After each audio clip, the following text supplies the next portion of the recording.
Tonight, we wrap up the first round of the 2024 NCAA Men's Lacrosse Tournament under the lights at the Dome. The Towson Tigers, one of the hottest teams in the country, take on a resurgent Syracuse Orange program led by Gary Gait. They come in as the 4 seed in the big dance. Take a look at the bracket, the upper half. You'll notice a common theme. All the seeded teams won. This is the 8th of 8 first-round games, not just in the upper half of the bracket, but also in the lower half. Every single home team won, which means maybe, just maybe, there's going to be a little chaos tonight. With that, we say happy Mother's Day, everybody. Thanks for finishing it up with us here in Syracuse alongside Ryan Boyle. I'm Drew Carter, and RB, this almost never happens where it's purely higher-seeded teams. Yeah, we haven't had an all-chalk first round since 2004, so if I'm a Syracuse fan, I'm maybe just a little bit nervous, a little anxious, and speaking of which, if I'm a player, I'm also, like, ready to go. I've been sitting here watching 2 days of lacrosse on television. It's time to get out there and get rolling. All right, it feels like Syracuse is close to back hosting a game in the tournament for the first time since 2018. Towson, meanwhile, is legit maybe the best defense in the country. We've got a classic old-school offense versus defense here. You can see Towson leading the nation in goals allowed. That's really the hallmark of a Towson team, a Sean Nadelin team, and they're led by Colby Bars. Not only is he a great cover guy, Drew, but when you think of Towson, it's the slide, it's the support, it's the team offense. They're not going to leave a guy on an island, and they will throw some zone out there, so expect some multiple looks tonight. 3-time All-CAA, once as a pole, twice as a close defenseman. He's got his work cut out for him tonight against a guy who comes in with 80 points, leading the ACC, Joey Spallina. Wearing the vaunted number 22. What I love about him is his embracing of the number 22. You expect big things out of him. He had like a relatively quietish kind of ACC. He needs to step up. He needs to lead them offensively. They have such incredible ball movement. So he's just one piece of the overall puzzle, but need that big night out of number 22 tonight. Spallina averaged 2.6 points against ACC competition, more than 6 against everybody else. Will Mark is as flammable as they come at the goaltender position. He has had monster performances in this building. Think about last year, 22 saves against Duke. He spent a few years at LIU, almost 500 saves there. He is the D1 active saves leader, trying to continue his Syracuse career. On the other side, it's Luke Downs, a junior out of Sykesville, Maryland. Played at Calvert Hall, a second-team All-CAA goalie, going up against the Syracuse offense, which averages almost 15 goals per game. These coaches know each other very well. Sean Nadelin is a native of Henrietta, New York, just outside Rochester. His birthday's in mid-April. His dad's present to him pretty much every year. Coming to see a lacrosse game in this building. He had Gary and Paul Gait on his wall, a signed photo. Now he goes up against his former LLL teammate, Gary Gait, in year 3 at the helm of Syracuse. Everybody had that photo, Drew. Everybody had that poster growing up. Was he wearing the suit in that poster, though? That's the question.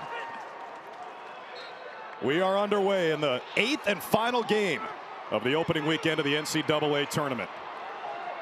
It'll be a battle at the face-off X. Matt Constantinides for Towson, Mason Cohn for Syracuse, and the Tigers come away with a first ground ball. It was Bars who had it for a second. Sal Malexo flips it to Joey Spallina, and the Orange faithful loving that start. Yeah, one of the smartest crowds in all of lacrosse. Such high IQ. They love the effort plays. They love the transition. We've got an atmosphere here tonight, Drew. Just feels right, doesn't it, RB? It does. Sunday night at the Dome. A lot of juice for this matchup. A rematch of the 2017 quarterfinal when Towson smoked Syracuse en route to championship weekend.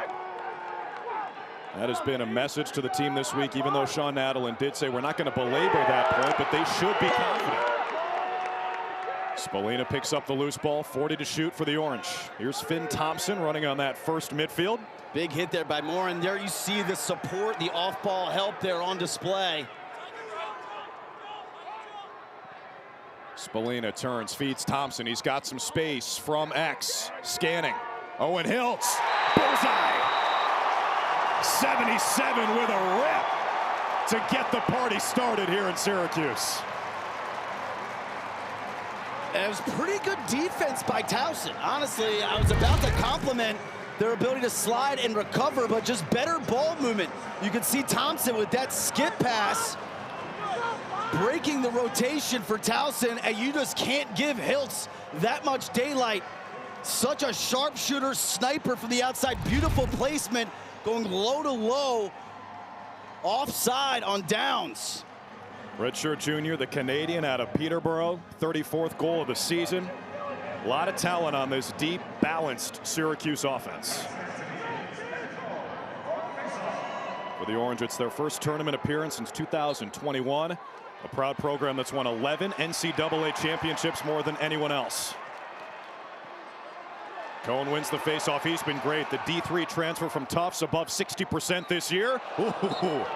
This crowd would have erupted if that had gone in. Spallina just sails it a little bit high. Joey Spallina, former #1 recruit, reigning ACC Freshman of the Year. His younger twin brothers, Jake and Brett, also on this team. But the Spallina family is 0-1 today in Syracuse. His dad, Joe, the Stony Brook women's coach, they lost to the Orange over at SU Soccer Stadium today. Hiltz again. Backup is there for Spallina. A good find there by Spallina on that through pass. Of note, they're putting a short stick on Muley, bumping up another pole to the midfield. Something to keep our eye on if Syracuse adjusts back personnel-wise. Yeah, Christian Muley is 2 in white and orange, the Lehigh transfer. Lehigh put up a good fight against Hopkins today. 30 to shoot. Towson swarming Muley. He's got the short stick. Ray Glass, 55 in gray. He's one of their 3 captains. Muley spins it back to X. Spallina takes a peek, playing hangman here. Goalie's out of his cage. Wow, it's knocked away at the last moment, and they miss the open net. Kind of a crazy sequence for the Tigers defensively, and it works out. Yeah, Downs comes out to play Spallina, who had his defender hung up. Towson fortunate to come away from that possession unscathed. Syracuse is getting some good looks, and we've got a yard sale. A yard sale on a Sunday night in Central New York. And it'll be Syracuse ball off the reset.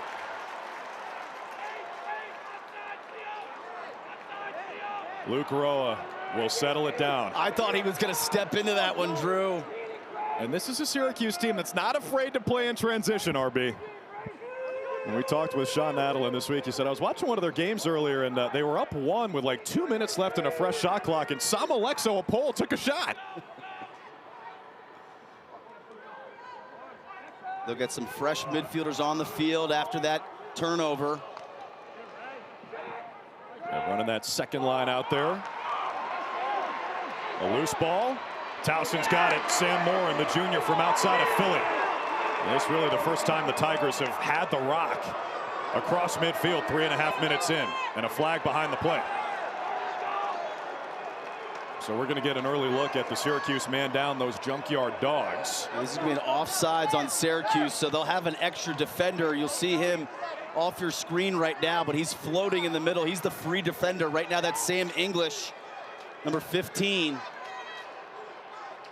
Shot on the run. It was Josh Weber.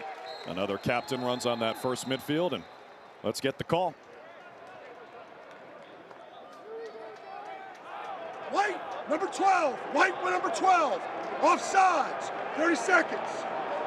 PJ Colello, our head official today, along with Bob Ritchie and Dan Belk. So what is the junkyard dogs? This is pretty rare, right, RB? They bring in a full, fresh unit hockey style. Yeah, and it's not just the penalty kill. I think what you want to pay attention to is if Towson can't score here, these guys are still out on the field, so they're not really as accustomed to being 6-on-6, and then they still got to clear it. So I know that they are empowering these guys, giving them a role. Sure, the starters appreciate a little bit of a rest, but it's not just the penalty itself, it's what happens afterwards. And you can never do that with the man-up unit, right? Oh, that was my bad running joke all week. Too many egos on that side. Towson cashes in. It's Alex Roussel, the sophomore out of Toronto.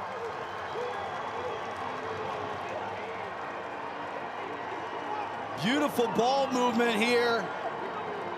And Roussel is the benefactor on the doorstep.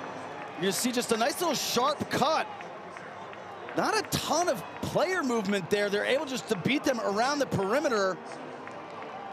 And Roussel just follows that ball finds the soft spot in the zone there and cashes in. Roussell's 5th man-up goal of the season. He's used to playing on that unit. What's a little different for him tonight is he's starting at attack for Joaquin Villagomez, the sophomore out of Severna Park, who scored 33 goals this season, is out tonight.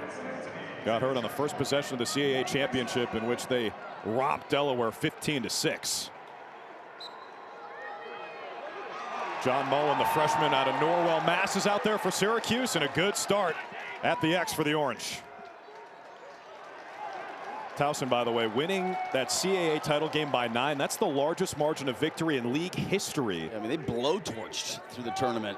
Through the whole league. Yeah. 7-0 in CAA play. That's how they made the tournament for the first time since 2019. This group has restored the roar.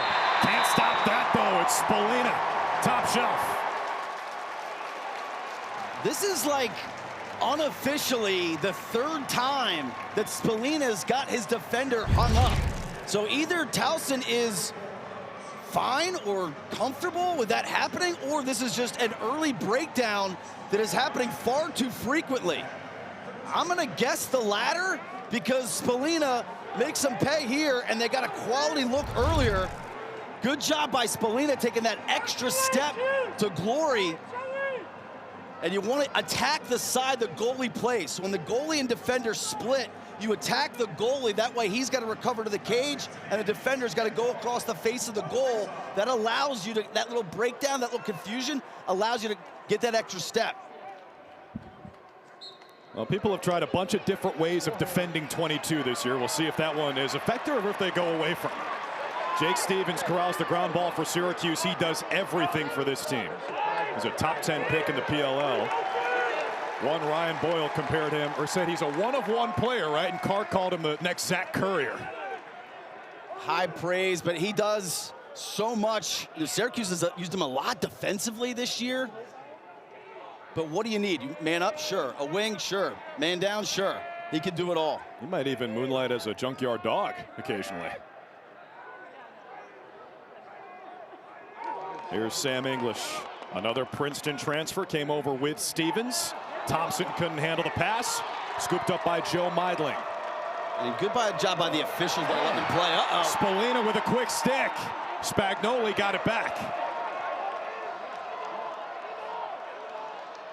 Towson 4th in the country in clearing at almost 92%. We got another flag down. And before that scramble play, I was going to credit the official. They could have maybe got a loose ball push. He let him play there. Well, Syracuse only has 6 on the defensive side, so not on offsides. At least that we can see. Leading 2-1. That's 6 minutes in. Roussell's got that one Tigers goal. It was on the man up. They'll have another opportunity when Syracuse touches it.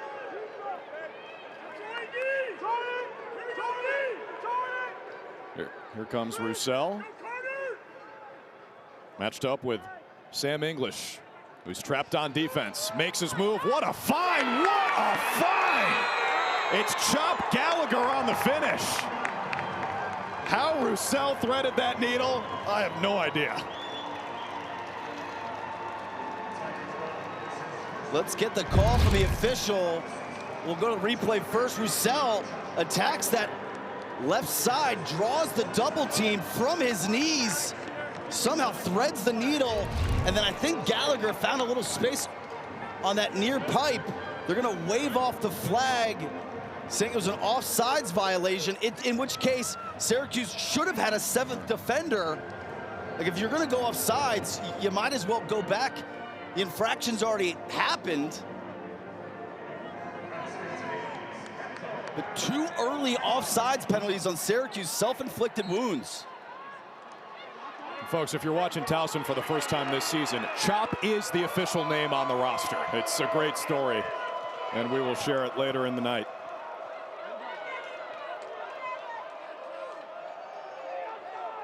Tigers clear it with Spagnoli, junior out of the Dallas area. Their starting close D is from Dallas, Charlotte, Toledo, Ohio. Sean Nadelin recruits across the country. I mean, same thing on offense, too. They've got a mixture of local Maryland products, but then Oregon, California, Washington.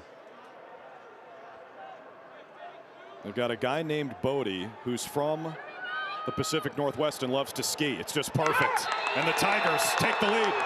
It's Josh Weber. Ahead of steam, wasting no time. And the Tigers in front for the first time tonight.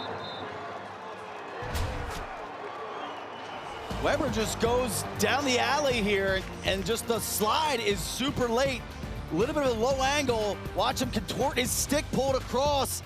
Watch out, Tigers are rolling here.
Well, Towson head coach Sean Nadelin has a 3-2 lead over his childhood idol, Gary Gait. He had the poster in his room in Henrietta, New York, outside Rochester growing up. He got a chance to be his teammate in the professional lacrosse level with the Baltimore Bayhawks. They won a championship together in the MLL.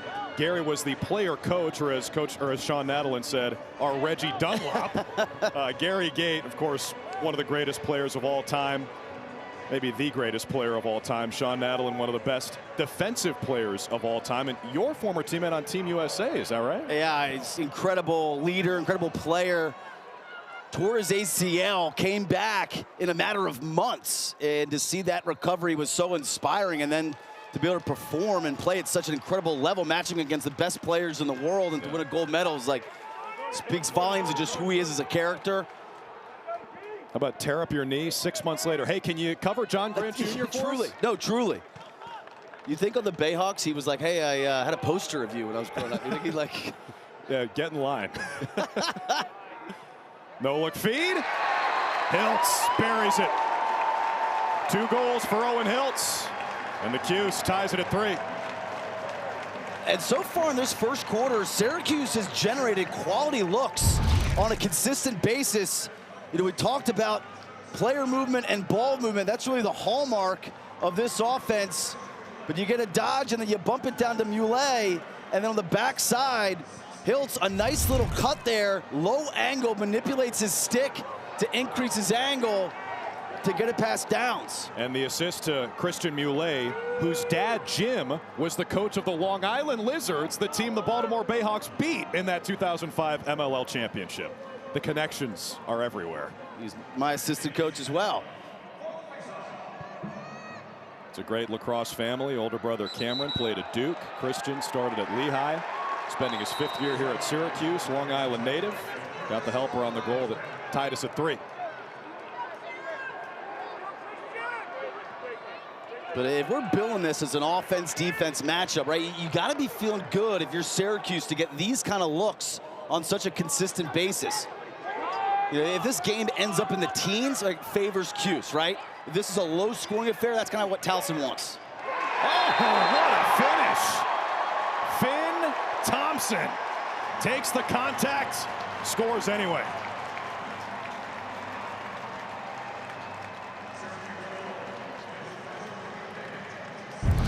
You're going to get a dodge from Spallina.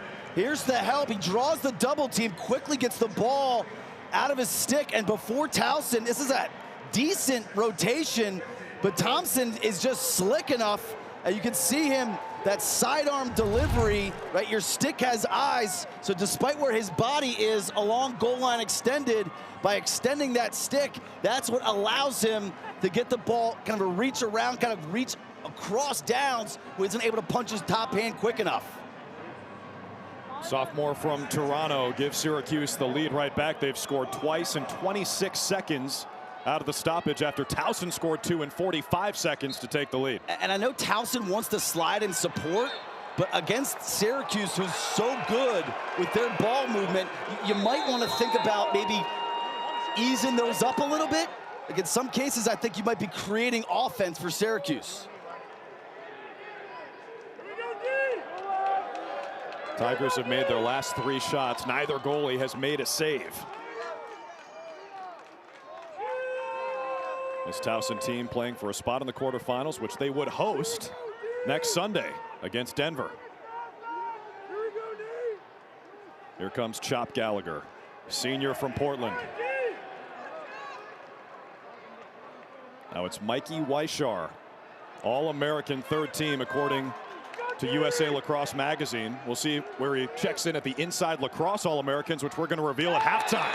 Well, Chop Gallagher's making his own case here. He stings it with that lefty stroke. 2 goals for Gallagher. We're tied again. We got a shootout here, Drew. Just as we all predicted. Exactly. Little right to left split down the alley outside the hash marks. So that's usually one defensively. You kind of just give up and trust your goalie. But beautiful placement there. You can see Mark go kind of underneath on that. I wonder if Gallagher beating him near side earlier, maybe that kind of cat and mouse game between shooter and goalie, you wonder if that kind of got in his head at all. Calder Stark Gallagher is his given name. They call him Chop because he was born 10.5 pounds. His nanny called him Chanchito, which is Spanish for baby pork chop, and then they shortened that to just Chop, and he's gone as Chop ever since. He actually introduces himself as Chop to everybody, including his head coach, Sean Nadalin.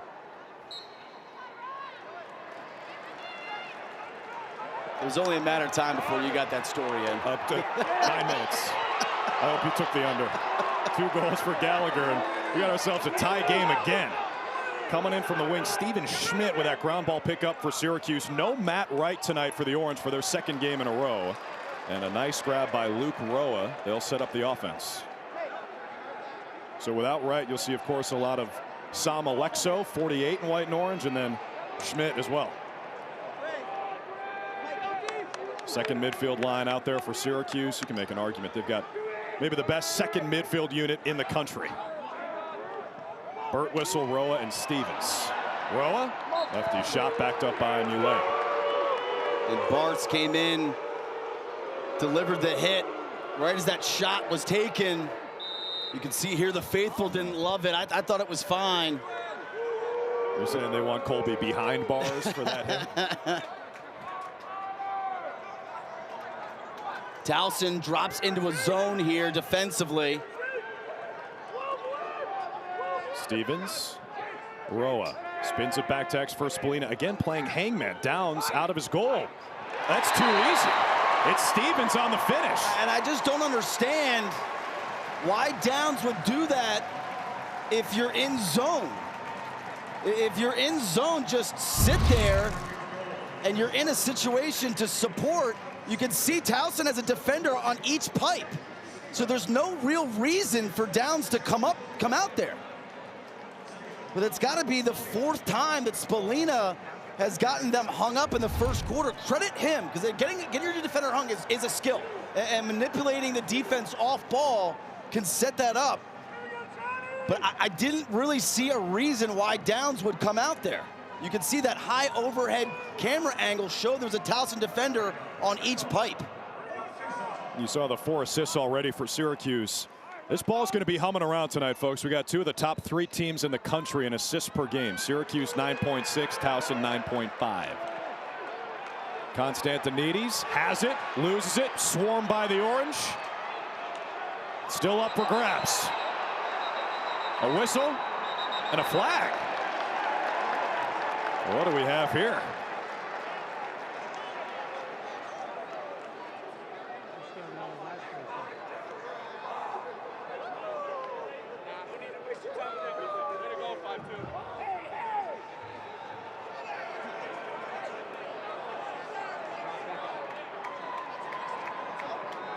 Play 52.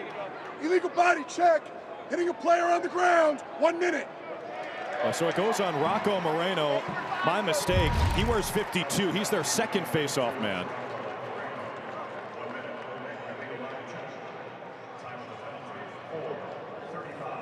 Yeah, you can see that right there at the end of the clip. I think that might have been Muley while he was on the turf. To bring out the Syracuse man up, 43% this year, 17th in the country. And Colby Bars comes sprinting in for the ground ball. He's got a trailer if he can find him. And Towson will use a timeout instead, and they can kill off the rest of that penalty. And look at the speed from Bars. And frankly, just a careless turnover there by Syracuse on the man up. They hadn't really even gotten to any action. What was it, the first or second pass of the possession? Very atypical of that unit, which normally operates at a pretty high clip. Certainly one of the more fun units to watch, just given how slick they are. But credit Bars for jumping all over that mistake.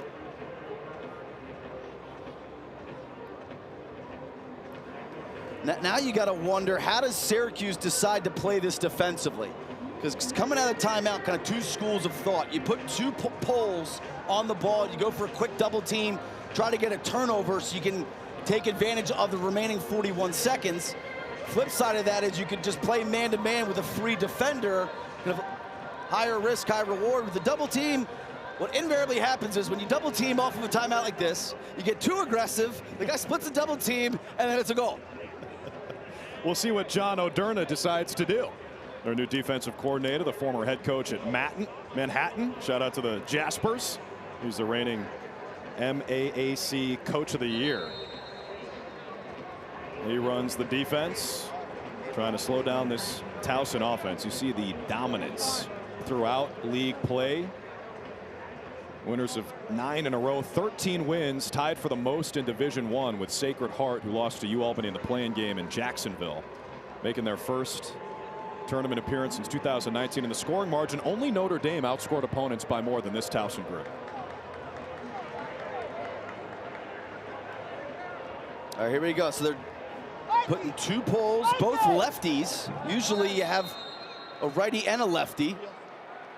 Alexo and Billy Dwan giving chase of Weishar. Check out the wheels on this guy.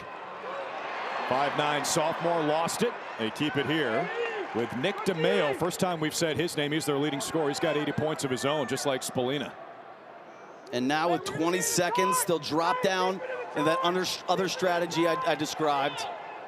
That free double team you see sitting right in front of the crease. 35 Dwan, you can see him just kind of roaming, looking off ball, making sure nothing's going on. 5 seconds left on the penalty. Roussel still holding, watched by Wyatt Hoddle, and now Chop Gallagher sprints on. He's got those 2 goals for Towson as they go back to full strength. 25 to shoot, Hoddle on Roussel. Skip pass, one more, count it!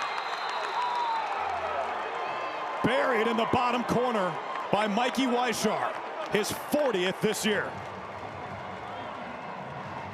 Beautiful offense here by Towson. You can't dream up a better possession. You kill off the penalty. You invert with Roussel, who skips it to DeMeo. Quick one more to Weishar. Beautiful ball movement here. And look at the placement on that, just absolutely painting that lower left corner.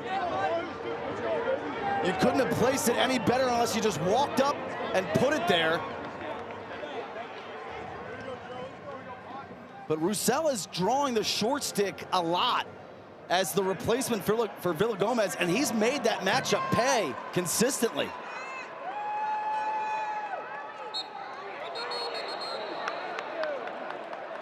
Towson win early. With Constantinides back in there. So the Tigers have made their last 5 shots. Still haven't seen a save.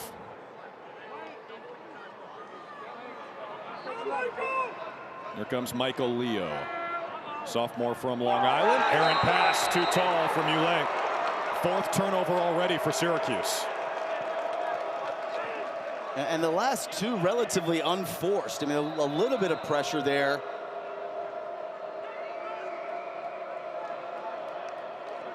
Tigers on the clear. Reese Potter is a bowling ball. Trying to do it himself here. They get it across in plenty of time. Spagnoli looks for an outlet. Hounded by Sam Alexo. Alexo chasing everybody. Guy lives in the nightmares of everyone in the ACC. Second midfield out there for Towson. This is Alex Vianney, who scored twice in the CAA championship against Delaware, after he was really running 3rd midfield, barely getting any action earlier in the season. Now it's Austin Dukeman. Gets it to DeMeo. 48 assists this season. Offensive player of the year in the league. Riley Figueres all over him. There's a reason he's wearing number 11. Mark has it between his feet. Was Towson in the crease? What's the call here?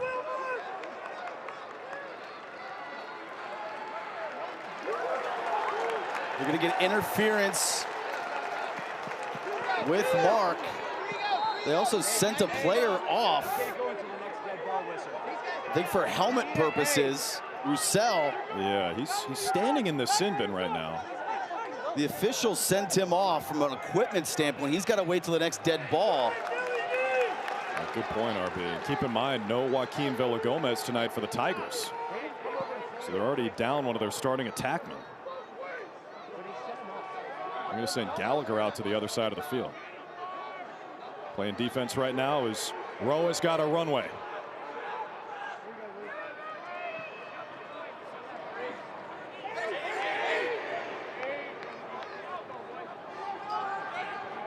Spagnoli's been on Spallina majority of this first quarter.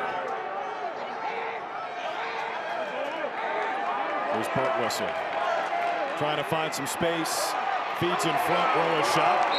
High and outside. Syracuse with a backup. Yeah, and you alluded to Bars earlier having some experience at both long pole and down at close. So when you're shorting Muley, he's a more natural fit to bump up.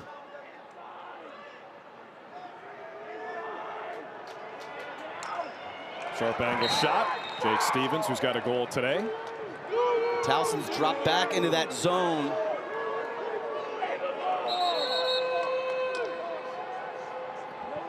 Was that a save, RB? Or hit the post? I think that's the discussion here, because the shot clock did reset to 60.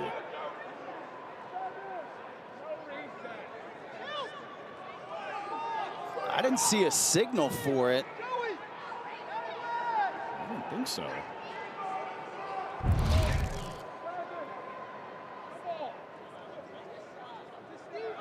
Well, maybe Down's got a piece.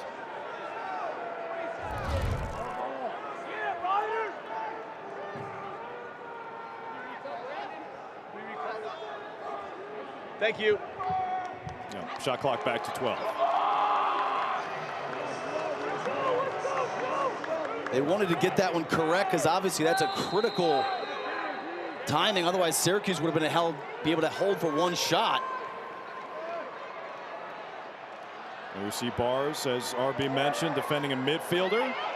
Spallina's pass to no one. It's a shot clock violation. And Syracuse offensive coordinator Pat March is looking like our crease guy just got mauled.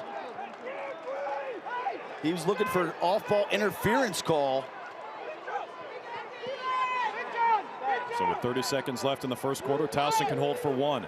5 turnovers for Syracuse in the first. All square at 5. Tigers trying to become the first and the only team to win on the road in this first round. Haven't seen it since 2004, where all seeded teams win. Weishar, bouncers will go. His second goal of the first quarter.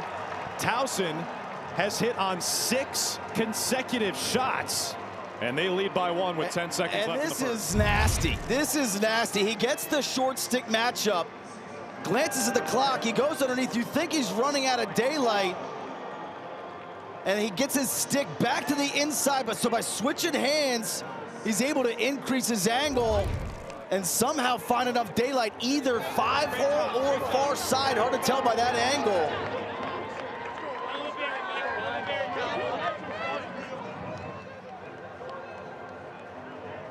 Dude's a pure goal scorer. He had 5 in the loss to Virginia, 19-15.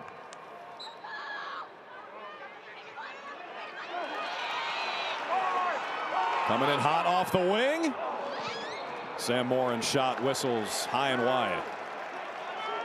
And Towson's going to take a 6-5 lead to the first quarter. Keep in mind, folks, Will Mark, one of the best goalies in the country, but he was pulled in the first quarter of their ACC tournament loss to Duke in the semifinals.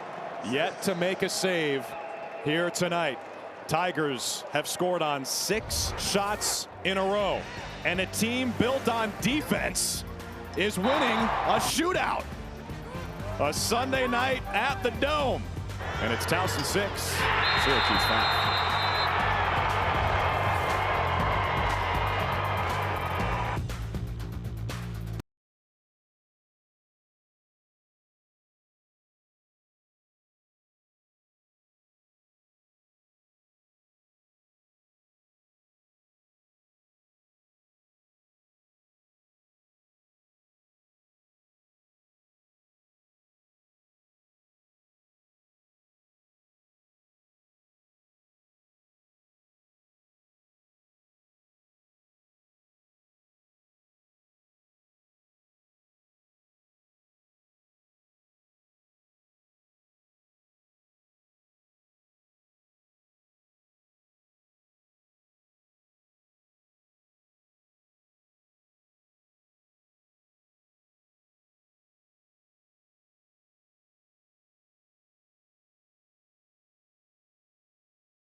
In the NCAA tournament, you knew we were going to show this highlight.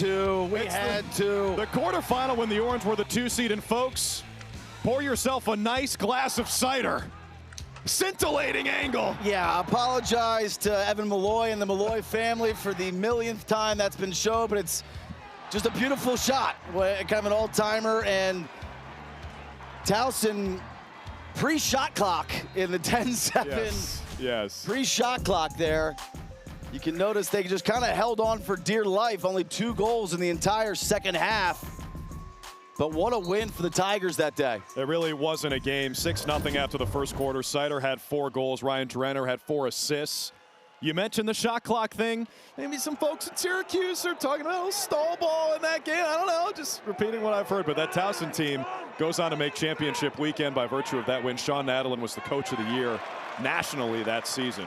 An outstanding team. A couple years later, 2019, they got up to #1 in the national poll. That was their last NCAA tournament appearance. So this is the first time this Towson senior class has made it to the big dance. They're representing themselves well.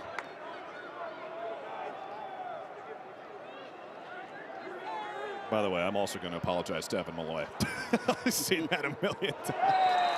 Another errant pass for Syracuse. So far, the story.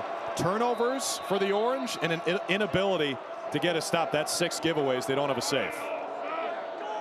Yeah, third turnover, really just kind of careless ball movement, really the hallmark of them offensively.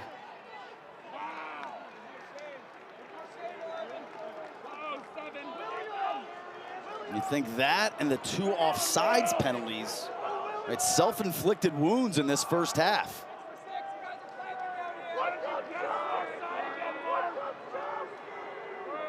Chop Gallagher's got 2 goals for Towson. 6'3" senior midfielder. Makes his move on Billy Dwan. Sharp angle. Weishar also had 2 goals in the first quarter. Roussell's got the backup. Back on the field after getting his helmet adjusted. His helmet popped off in that scrum. Was hard to see from up here. That's what got him off the field. Good to see him back out there. Had the short stick matchup on the skip pass. There's a great sign for Syracuse. Will Mark has his first save. And he can heat up in a hurry. Nick Kakemo out of the pack with it. Another turnover by the Orange. Here comes Weishar. Maybe a chance unsettled for the Tigers. I like how Towson pushed a little bit there. The little give and go. Didn't generate anything. Now let's get into our 6-on-6. And Roussel continues to get the short stick matchup.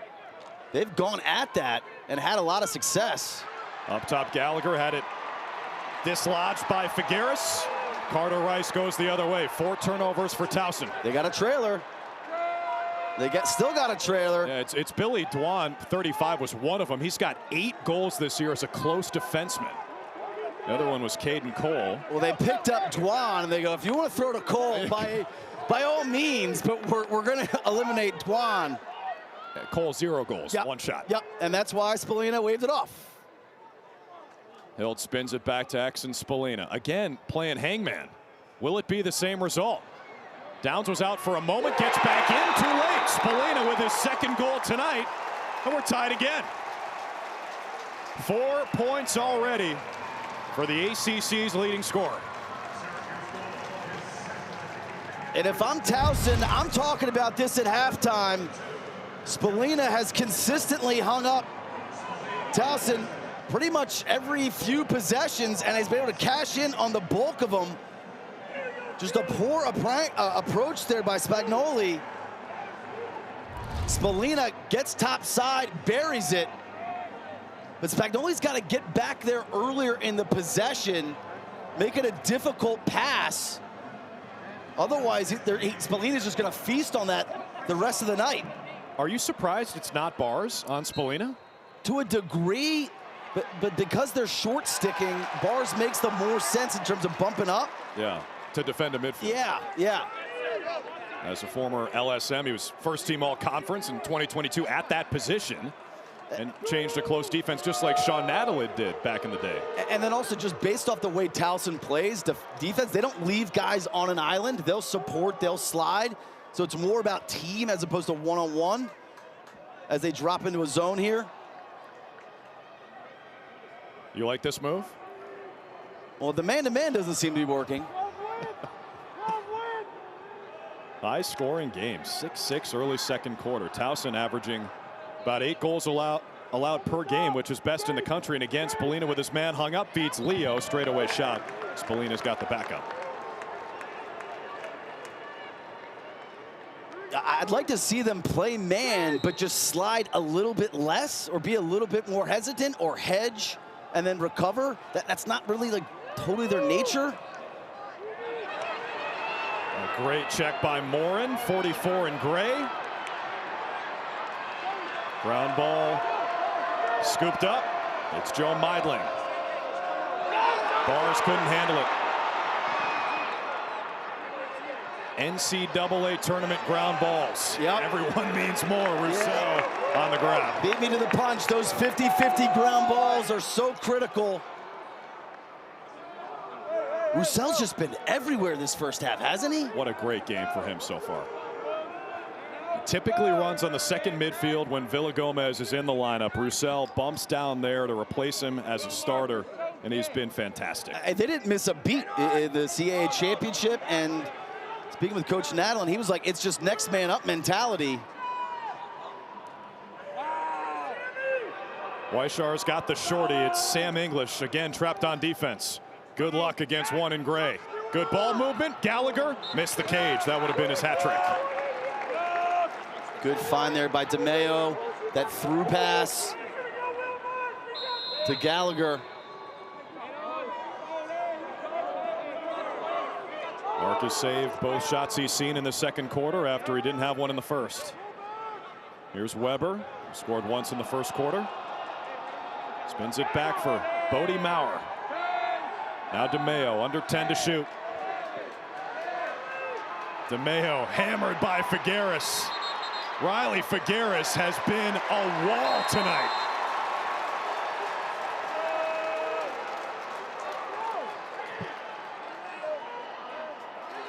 And Roa brings it across midfield, and the Syracuse fans love it. A lot of green. He started to crank. Gallagher is on defense. Yeah, they've got Gallagher trapped. And Weber. Expect to go at one of those two matchups. Long shift for English, but he wants to get a big little. And Towson will drop into the zone with those offensive midfielders trapped. Looked like a quarterback trying to throw a pass deflected at the line of scrimmage. It was Gallagher, again, playing defense. Spallina, what a feed. Muley tried to go with the acrobatic finish, and it's Bars on the scoop. Back to Downs. They'll start the clear with Joe Petro. And that's where Spallina just needs to move the ball to the perimeter, get the defense spinning a little bit. He didn't have them hung. They had a defender on each pipe. You've got an advantage up top if you quickly get the ball to the wing and then up top, and then you've got them rotating. The defense was so compact there. And you had a ton of time on the shot clock, right? Just move that to the wing, get your offense cycling, and get the ball spinning. So the scoring has slowed down a little bit. It was 6-5 after one. Syracuse has the only goal in the second quarter, courtesy of number 22, Joey Spallina. Here's Vianney matched up with Rice. DeMeo, their top assist man, but that's an errant pass. Can they keep it in their zone? They do with Dukeman, 6'5" senior Canadian from British Columbia. He's a big boy. You got some big dudes on this offense. Villa Gomez is out tonight at 6'6". Vianney. Again, the shot clock down to 10. Again, the pass is hot. And that'll be a turnover. It was deflected. Tipped, yeah. So it's Towson ball, but only 5 to shoot. I would just jam this in the crease or throw it in the corner, but you might as well just jam it in the crease here. Dukeman's got it. He's not aware. They're not aware of the shot clock. Always got to be aware of the shot clock. Look out, Rice beats the ride.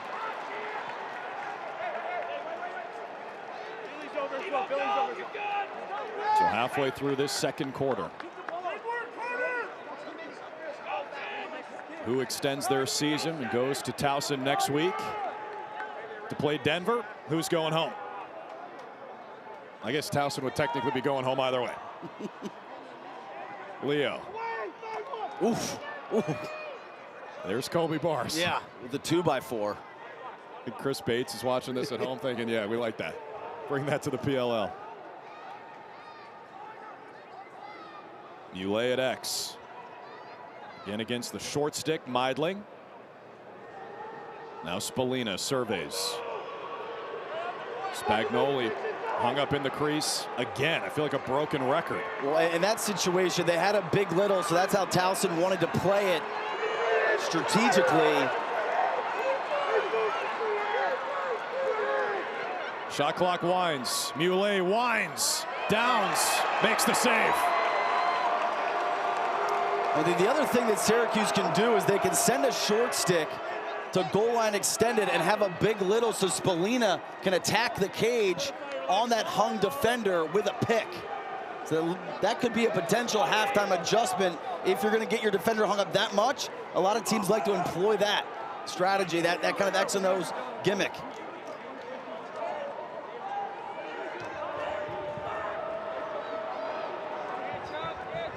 Gallagher trying to dodge down the alley. Back up top for Weber. It bounces all the way to Weishar.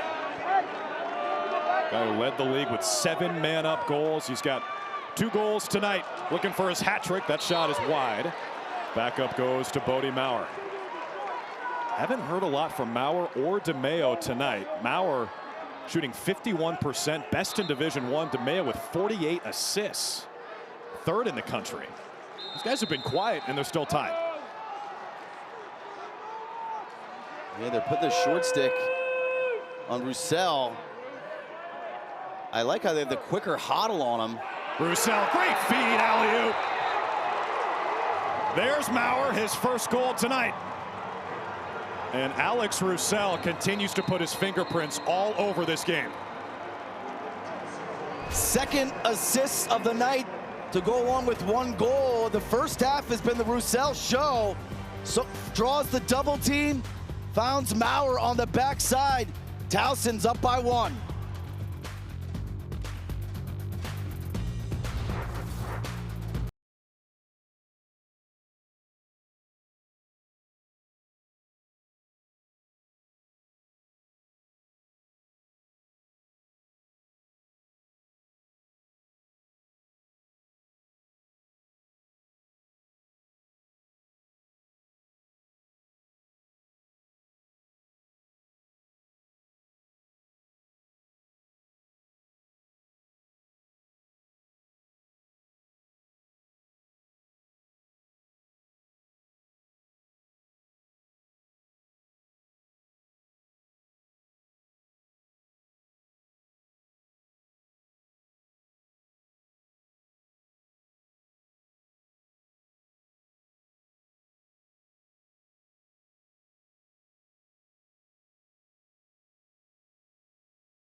There's Joe Spallina, who's got a couple of jobs. He's the Stony Brook women's lacrosse head coach. He also happens to be the father of 3 players for Syracuse, in addition to, or including Joey Spallina. Hey, don't forget about Jimmy Muley there. Jimmy Mulet's wondering, what do I got to do to get a graphic? It's also like every mother's like, it's Mother's Day, remember? Yeah. Come on, Drew Carter. Showing a lot of dads here. It's Mother's Day. Yeah, well, hey, look, Joe Spallina just happened to be in town when Stony Brook played the Syracuse women today. Orange won that one 15-10. Syracuse, the 3 seed in the women's tournament. They'll take on Yale here at the Dome in the quarterfinal Thursday at 2:30. You can watch that game right here on ESPNU. Stevens in pursuit of the ground ball, and he's got it. They got numbers here. They got numbers. You know, Stevens will take advantage. He notices it. Samalexo's running with him. Stevens on the swing move and the finish. Coast to coast.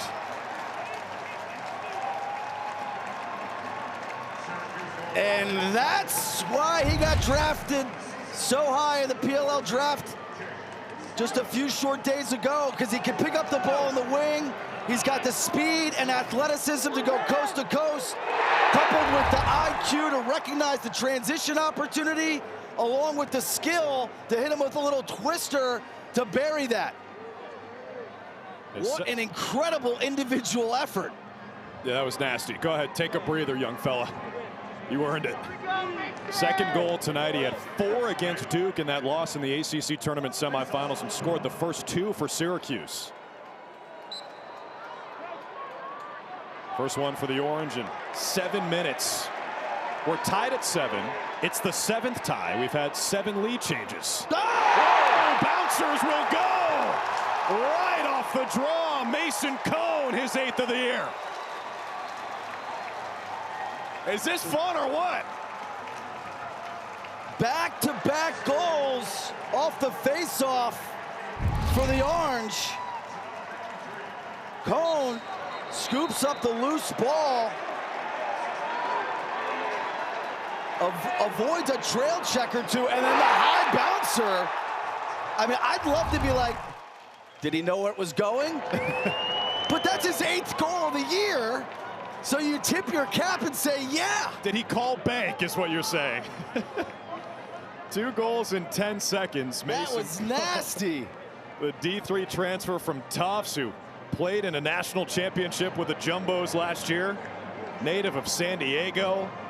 Been accepted to several law schools for next year when he finishes up his playing career. Impressive kid, and he's got his 8th goal of the season. And you look at Cone and Stevens, back-to-back goals. Both guys, they got from the transfer portal. You know, as you look at this kind of 3-year trajectory under Coach Gate, you know, he spoke about this year getting some guys in the portal. And it's a nice balance. They got a lot of young bucks that are skilled and talented. They needed some of that kind of leadership. I won't say senior, because some of them are above seniors. But you look at the laundry list here of guys, or in terms of the production that you're going to get from these guys. We talked about Stevens and Cone. English, obviously, a significant chunk, roughly 30% of their goals coming from their transfers. And talking with head coach Gary Gate before the game, I said, how you feeling? He said, well, you know, 3 of our guys have played a tournament game before. a couple Princeton guys. You got Mason Cone from Tufts. They got a little big game experience. Brett Muley from Lehigh. It's just kind of odd. This is the world we live in, where some of the veterans, it's not like they came up through the program, right? And the last 2 goals came from transfers. Stevens from Princeton, Cone from Tufts. 2 goals in 10 seconds. And frankly, RB, we're talking about the transfer portal era, recruiting from high school as well. Who doesn't want to play for that guy? Is the Michael Jordan of the sport. We referenced the poster earlier. I mean, truly, like, everyone had that poster. Did you have it? Yes, of course. Signed? I don't know about signed. You want to go get it after the game? The first time I did play against him, I went up and shook his hand. Yeah. Yeah, you kind of, I mean, you have to. It's like Tiger Woods' playing partner. Hiltz with the catch. And the poster Sean Nadelin had was both Gate brothers, and it was cool to see Paul get honored earlier this year during that Virginia game, which was one of the best games of the regular season. An 18-17 win for Syracuse. This has been a back and forth affair. 7 lead changes. Syracuse just had that double punch with the 2 goals in 10 seconds. Downs makes the stop on Hiltz. 2 saves for Luke Downs, the junior. Yeah, easy one there for Downs, stick side high. I'm sure that's one Hiltz wishes he had back. He had a little bit more time than he thought he had.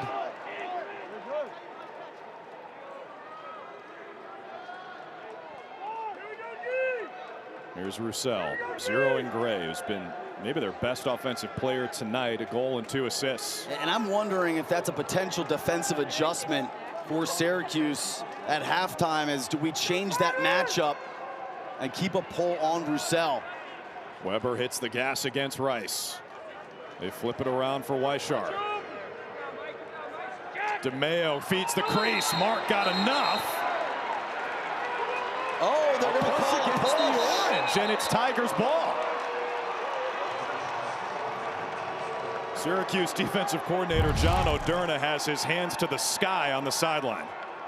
I mean, it looks like Roussel, as he's trying to catch that ball, jumps and dives into that lane.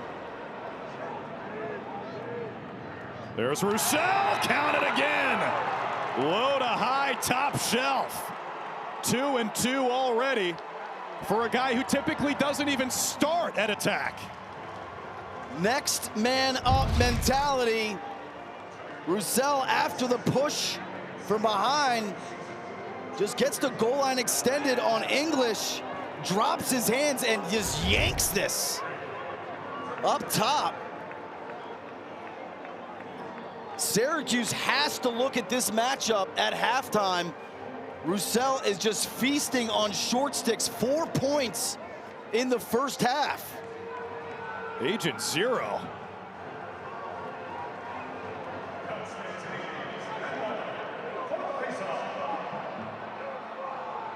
And I'm surprised we're not hearing more from the Syracuse faithful after that call. It was Mullen and Constantinides, and now a push against the Tigers, and now their sideline is up in arms. Yeah, maybe a makeup call? Could it be? Those don't exist, Drew. I don't know what you're talking about. Those... It's orange ball and another tie. So 8-8 with 8 ties.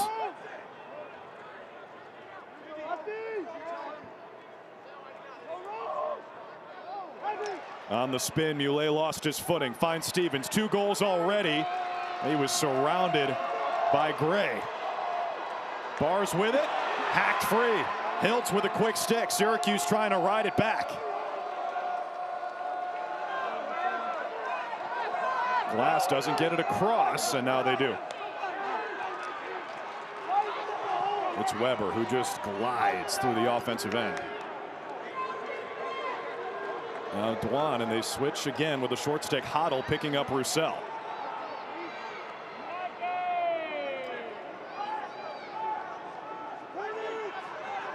Gallagher pumps the pass, skips it.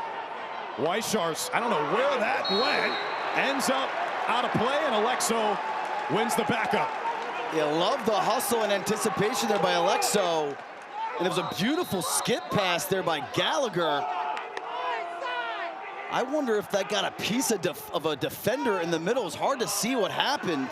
Kind of pinballed around. That release point was very awkward.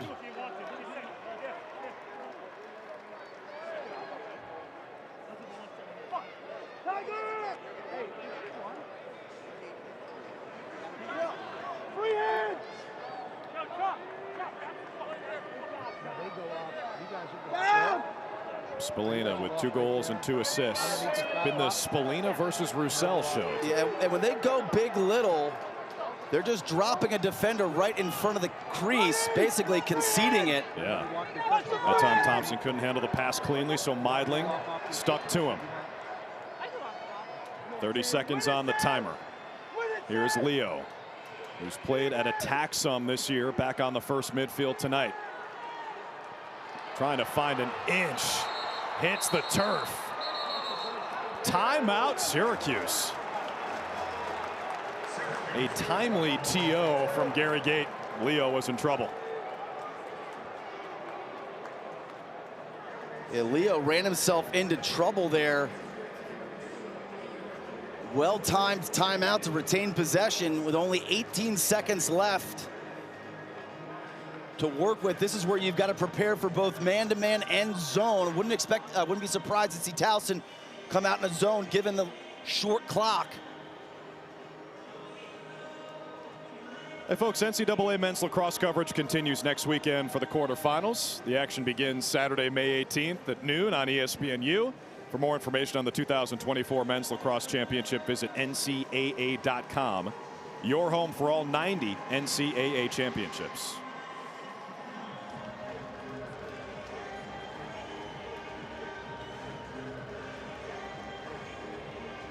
So for Towson, it is a proud, proud program.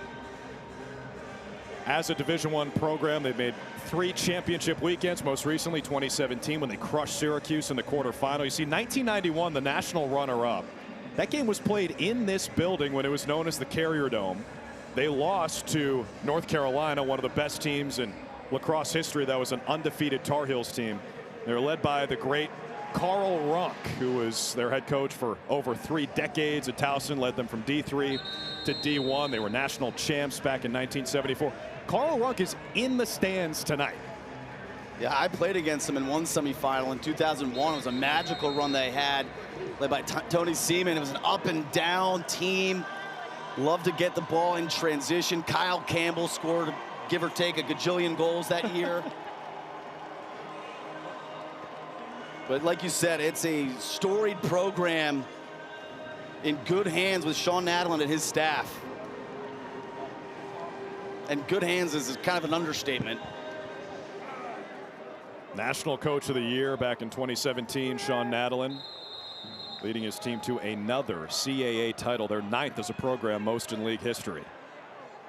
Locked in a tie game here with Syracuse, 8-8, 10 to shoot. Spallina gets topside, feeds the crease. Muley lost it. Thompson had it for a moment. Downs gobbles it up.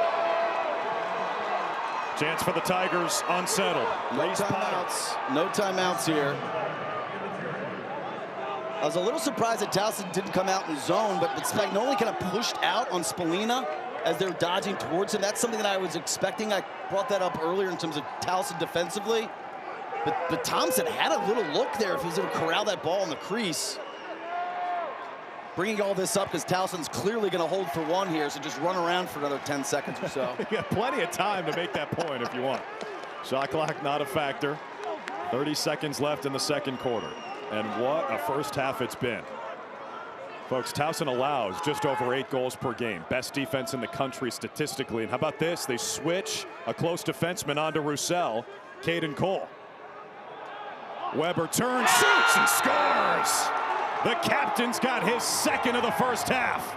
Flexing on him on the road. This Towson offense, they got some shooters, Drew. So this shouldn't be like a huge surprise. We talked about it potentially being a defensive battle if it's going to go Towson's way, but you know, they're scoring north of 14 a game. So it's not like you can sleep on this offense. They brought a ton of talent back from last year to this year, so a lot of experience. But to have 9 going into the half.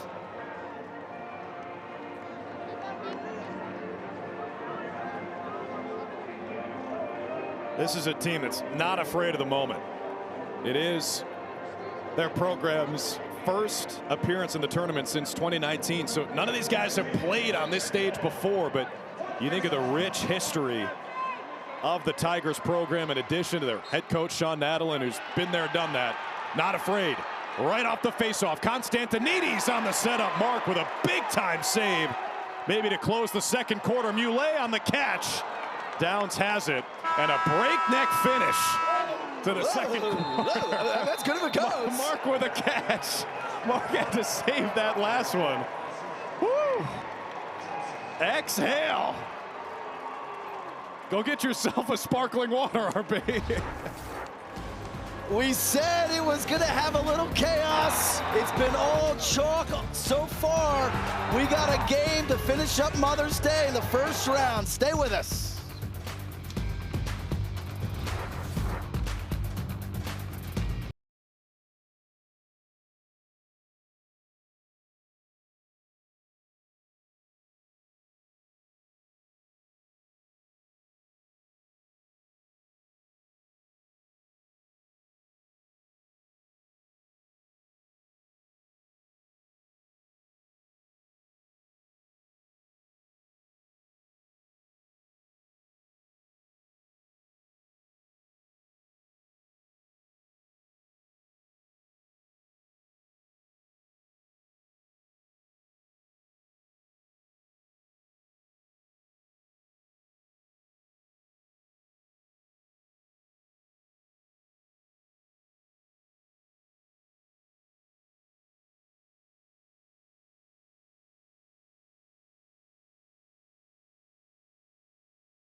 Well, just as everybody anticipated, Towson leads a high-scoring game at halftime, 9-8. This is the final one of the first round. Winner of this one gets Denver in the second round as we check out what else has happened over the course of the weekend. This is a look at your lower bracket. All 4 seeded home teams won their games, held serve. At least Hopkins was a good game today. It was exciting, aside from the hour 36 of lightning delay. The one surprise there, though, is every home team wins, is that Princeton gets doubled up by Maryland. Okay, Drew. Now, RB, can you believe it? Can you believe this? Princeton was actually favored going into this game. It was a downpour in College Park, but you know they do that thing in college basketball. It's January, February, March, Izzo. Might have to do that for John Tillman now in lacrosse. Well, you know, it's also the big narrative was Princeton so hot coming in, and man, Maryland, why do they even make the tournament? I can't even believe they're hosting a game, right? But to your point, Maryland is Maryland, right? Coach Tillman, the way he's got them organized, the way he's got them ready to go, and look, right now they kind of dominate Princeton. They went 4-0, and I think the last 4, they understand how to play them, and they came out and kind of took care of business. They look fantastic. Braden Erksa is back, 16-8. The Terps moving on. They get Duke next round. In the upper bracket, Notre Dame does handle business against UAlbany, maybe a little bit closer than some people were expecting. Georgetown, Penn State was a fantastic game. Yeah, that was a fun game. Penn State jumped out to that big lead. Georgetown kind of clawing back. You know, that 3-goal margin kind of belies how close that game was. By the way, the only team to beat Notre Dame this season, Georgetown, back in February in South Bend in overtime. How about Denver and Michigan? Denver will take on the winner of our game here tonight between Syracuse and Towson. The Pioneers come out, RB, in this first half and look like they're playing a different sport. Fun, electric atmosphere. They were flying. Offense was clicking. Another team that kind of lost in their conference tournament, and then they play against the Big Ten champ. All the momentum, right? Everybody loved that narrative. And Denver and Maryland kind of just put those narratives to bed and said, we'll settle this on the lacrosse field, thank you. And how awesome would it be? The potential for a Metzbauer family reunion in the second round. Dave Metzbauer, Denver's assistant coach, his daughter Jordan is the director of lacrosse operations at Towson. So potentially those two could be squaring off in the second round. Yeah, probably the most attention a director of lacrosse operations would get on national television. So absolutely. If Towson hangs out of this lead and wins, Jordan, you're going to be on TV, just a heads up. Coming up next, we're going to reveal the Inside Lacrosse All-Americans, first, second, and third teams. Don't go anywhere.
Hey, welcome back to the Dome. Who's that guy sitting solo up there in the brand new blue seats? Is that John Wildhack, the Syracuse athletic director? Giving it a test run. The new seats that his department is putting in here at the JMA Wireless Dome. They're not put up around the whole building yet, but they'll be ready by fall when everyone's very excited for what new head coach Fran Brown will do for that program. All right, here's what we teased. Inside Lacrosse All-Americans. Folks, you're seeing these for the first time. Here's your first team. Mikey Weishar is playing in our game tonight, the Towson midfielder who scored twice in the first half. Really, maybe this biggest surprise is at attack, where you got two Tewaaraton finalists who don't make the first team. That's it. It was an absolutely loaded position, but just the discrepancy of Kirst not being a Tewaaraton finalist and being a first-team All-American. And then meanwhile, you see Schellenberger and Kavanaugh on the second team. So that's obviously the kind of the biggest eyebrow raiser. Can't really go wrong with any of those guys, right? I mean, Kavanaugh's on the #1 team in the country, making a bid for back-to-back titles, doing everything. Beautiful rocker step. I love that move real time, but he makes this whole offense work. He plays with such grit, passion, creativity. It's just strange to see him and Schellenberger not on the first team, given the fact that they're Tewaaraton finalists. It just doesn't, like, I'm just logically, I'm kind of like, like, how does that, like... This isn't First Take. There's not going to be any yelling here about how this is an outrage, but you're right. It is a little surprising. No, I want to celebrate the guys that made the team. And hey, look, Brandow and Kirst, absolutely deserving of it. Brandow, the top scorer in the country. Kirst, phenomenal. Yeah, and to your point earlier, we've also got another Towson Tiger playing tonight, a third-team All-American. Bars, drafted by the Archers in the PLL draft. Bardaro played earlier today. I mean, every team that's left in the tournament's getting littered. I've got to pull up the former Princeton Tiger there. Of course. You know, there you go. Even if he's not at Princeton right now. But. Yeah, we don't have to talk about that. So Joey Spallina didn't make the All-ACC team. Maybe we'll be outraged about that. He does make the third-team All-America for Inside Lacrosse. Yeah, he's that kind of signature play right there. He had a great first half. You know, 1 goal and 2 assists. He needs to continue his play in terms of getting the W tonight. That's all he really cares about is winning. You know, and that's what I like about. That's why I like watching him. He's such a competitor.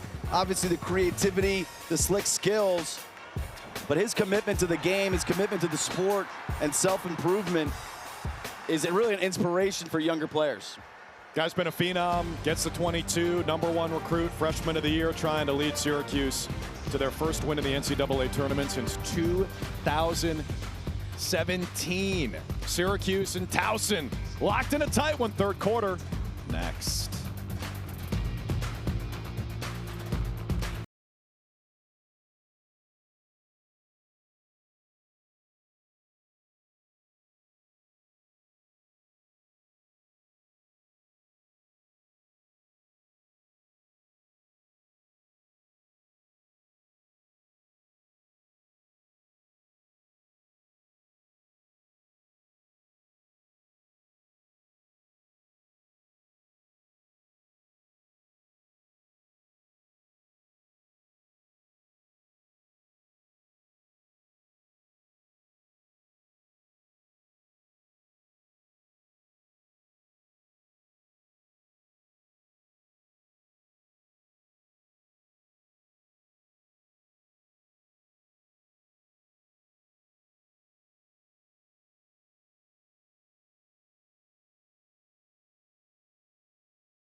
30 minutes left in this NCAA Lacrosse tournament. First round, Towson leads Syracuse 9-8 as we start the third quarter, trying to become the first and the only unseeded team to win in the first round this season. RB and Drew back with you up here in the booth. And Ryan, I feel like not a surprise that Towson is unafraid of the moment, that they're competing in this game.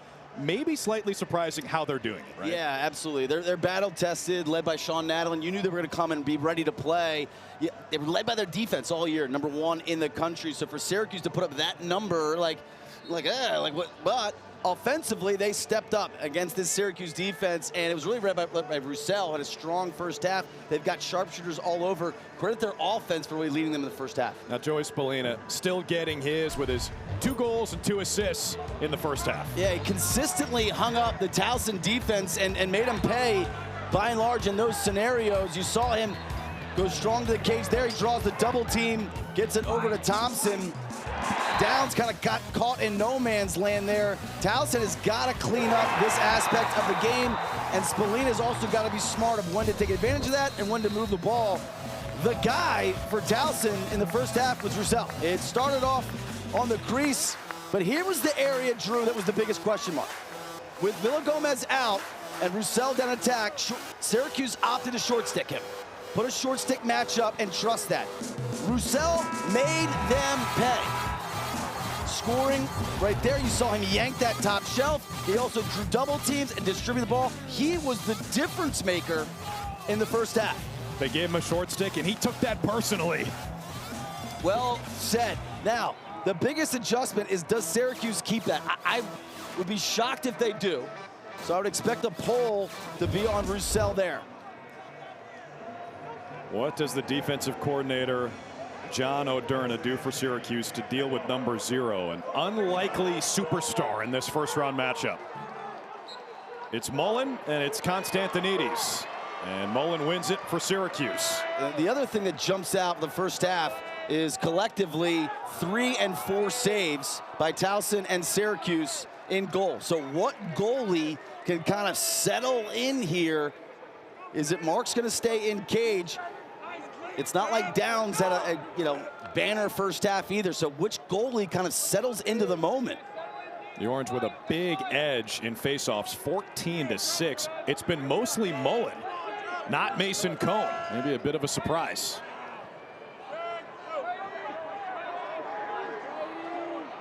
Here comes Roa, sophomore out of Potomac. Hounded by Connor Spagnoli, who defended Spallina a bunch in the first half. This is Sammy English, Princeton transfer. And they got bars on Spallina now. That's a halftime adjustment from Sean Nadlin. Leo, that was deflected, ends up with Spallina, under 20 to shoot. This is the matchup that's worth the price of admission, 2 future pros. Spallina and bars. He started to post up, trying to get to his signature move, has to give it up with the double coming. Feed the crease, it's Thompson. 2 flags come in late.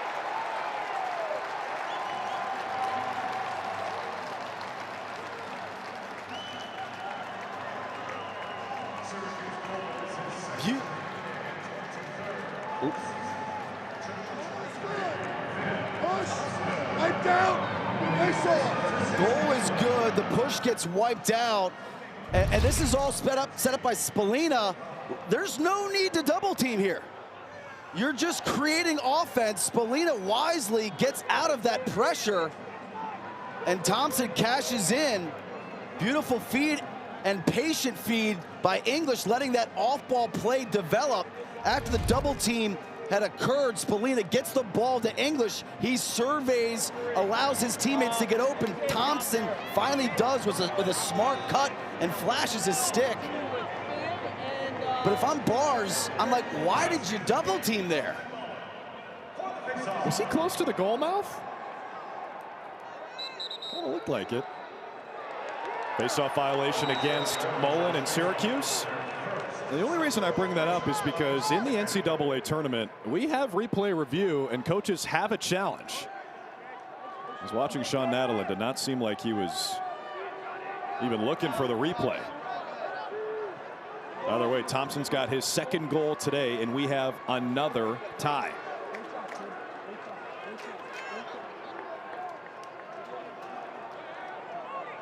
So 9 ties in a 9-9 game. And they're sticking with that short stick matchup on Roussel. It's Stevens now.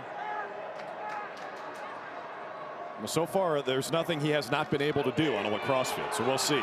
Weishar got his hands free. Alexo with a great trail check. Sacrificing his body to stop that shot. Dwan went the other way. Now he lost it. Unsettled 2-on-1. Roussel and DeMeo. What a play by Figueres.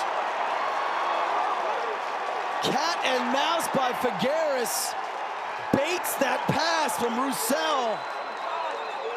High IQ met with incredible skill.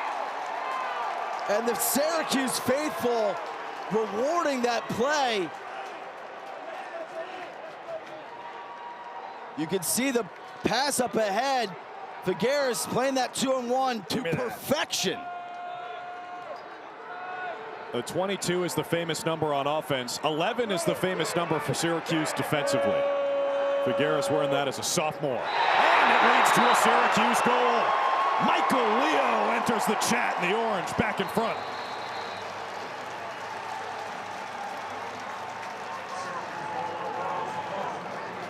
Beautiful sweep here by Leo. You're gonna see this pass by Stevens. He's gonna then follow that. Doesn't really get much on that pick, but it allows Leo to get to the middle of the field. And you can see Downs, his reaction. What do we got Ton here? of bodies in front of the goal. I doubt he even saw that. Leo is incredulous. I think they're gonna wipe this off. It gets waved off. We got to get an explanation here.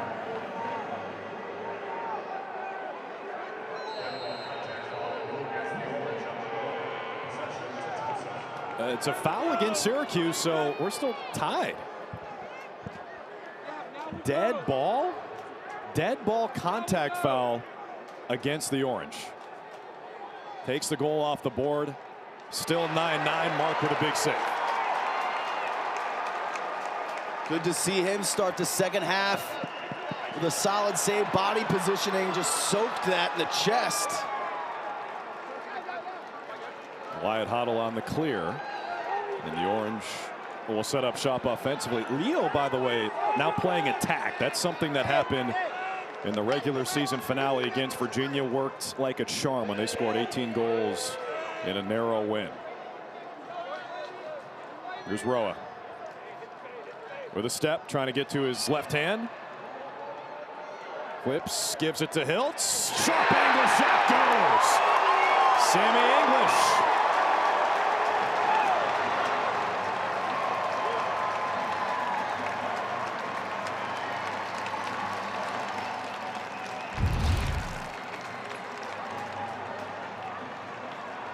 Roa evades that double team, gets it to Hiltz. Very much a carbon copy of the Thompson goal in terms of that double team, getting away from pressure, making the simple adjacent pass. Hiltz becomes the quarterback distributor and finds English. Now the goal stood for Leo. If it was a dead ball foul, then the goal should have been good. Yes, yes. Dead ball foul against Syracuse. Leo's goal counts, so the score's correct. No, it should be 12 then. Oh no, it should be 11. It should be 11. Sorry. I know I'm math. already confused. I know math. I know math. Yeah. So the dead ball counts. Towson got possession. There's no face-off. That's the 10th goal. English is 11. Here comes the 12. Right down Marshall Street. From the face-off to glory.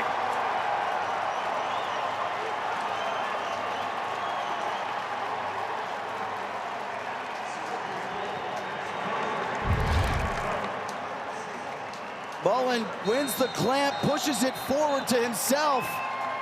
Towson slow to rotate. Cuse is absolutely rolling.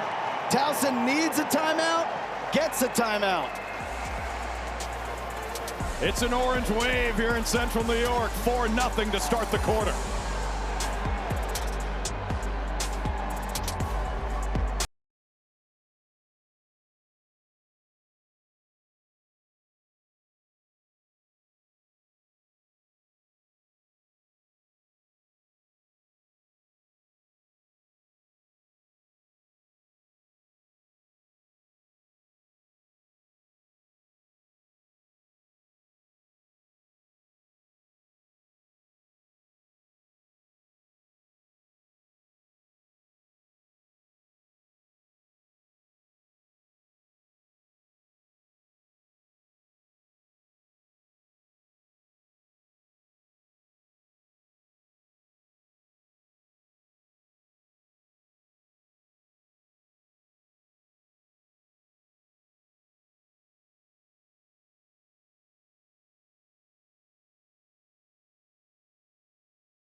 Not even 4 minutes into the third quarter, already 4 Syracuse goals. Yeah, it started with Spallina drawing the double team, getting it to English, or Thompson, who got the feed from English. English capitalizes here, and then Mullen cashes in after the face-off win. This is vintage Syracuse lacrosse. A 4-0 run. You think you're in it, you think they're in it, and then just wham, it hits you. And you know Towson, the last thing they wanted to do was use a timeout in the second half early, but you just kind of had to in that scenario. Those 2 goals in just 6 seconds of violation against Syracuse on the faceoff. And now the Tigers will try to stem the tide. Rocco Moreno, 52 in gray, taking that faceoff. And this is a huge possession for Towson. If nothing else, just to deflate the crowd a little bit. You want to stop the bleeding.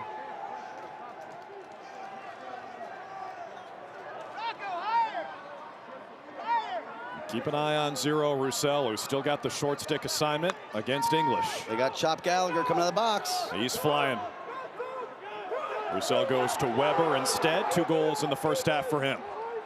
Yeah, they never saw him.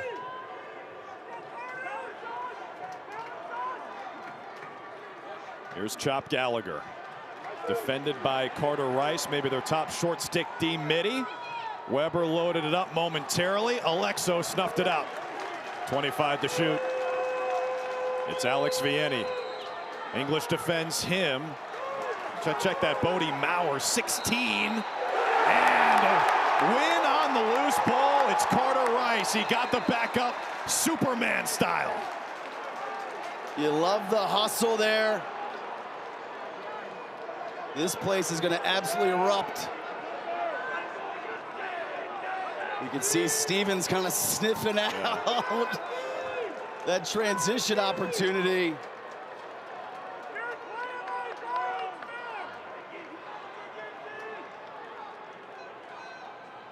English with a runway. Hands it off for Hiltz. Now Stevens. 2 defenders converge. It dribbles back to Spallina. That shot off the side of the goal. They'll reset the timer to 60.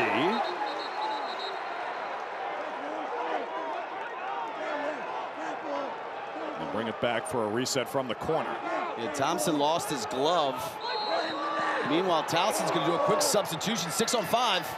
Stevens takes advantage. A hat trick for Jake Stevens. 5 in a row for the Cuse to start the third. It was just a poor decision there by Towson on this restart. You can see the urgency of Spallina behind the play. Towson, an offensive midfielder, ran off the field. So Syracuse had a little mini 6 on 5. You can see the antenna go off on Spallina. Quick ball movement, and Stevens capitalizes.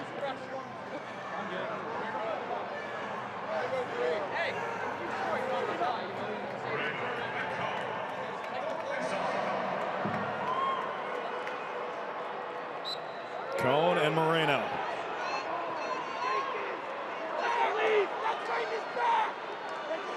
A full 3-on-3 melee.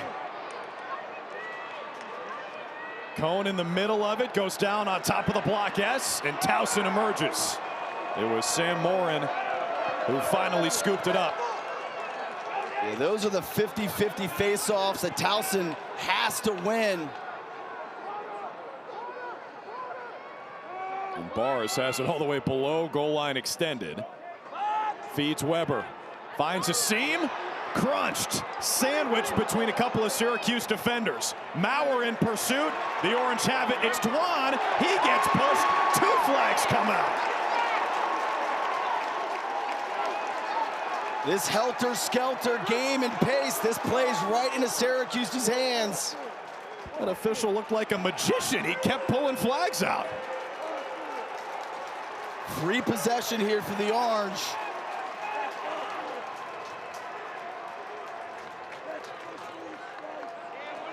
The Orange with all 5 goals here in the third on just 7 shots.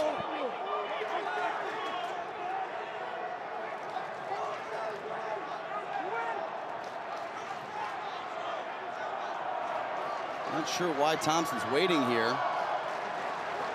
A free possession, defended by Glass. There goes Finn Thompson. Hiltz in front. He stepped in the crease, so that'll stop play, and Syracuse will go to the extra man.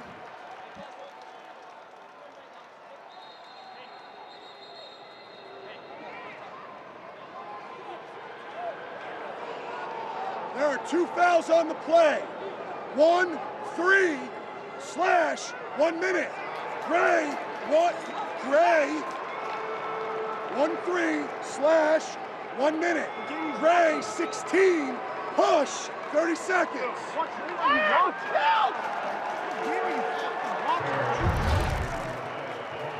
You can see it was on this loose ball.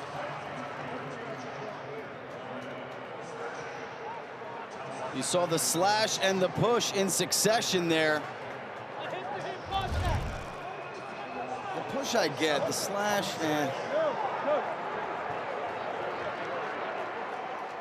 Chop Gallagher, slash Gallagher in the penalty box, and then Bodie Maurer, the attackman. So 6 on 4. You always got to be mindful of the crease here.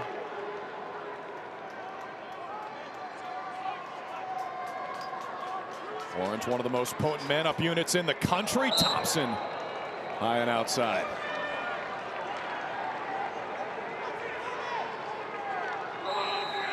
Always keep your eye on Spallina. 6 man-up goals this season.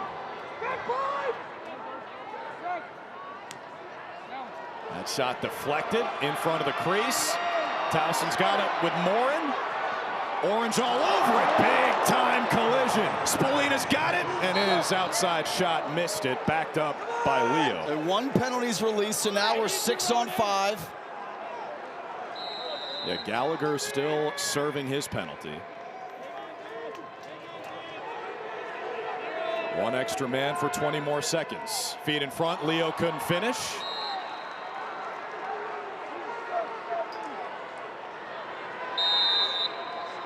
Burt whistle to trigger. Stevens took a peek. Now gives it to Hiltz. Another flag comes in. They'll get Bars.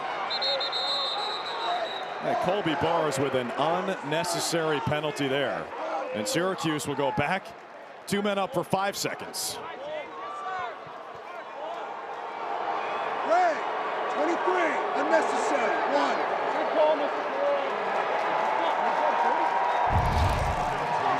See Stevens, after releasing the ball,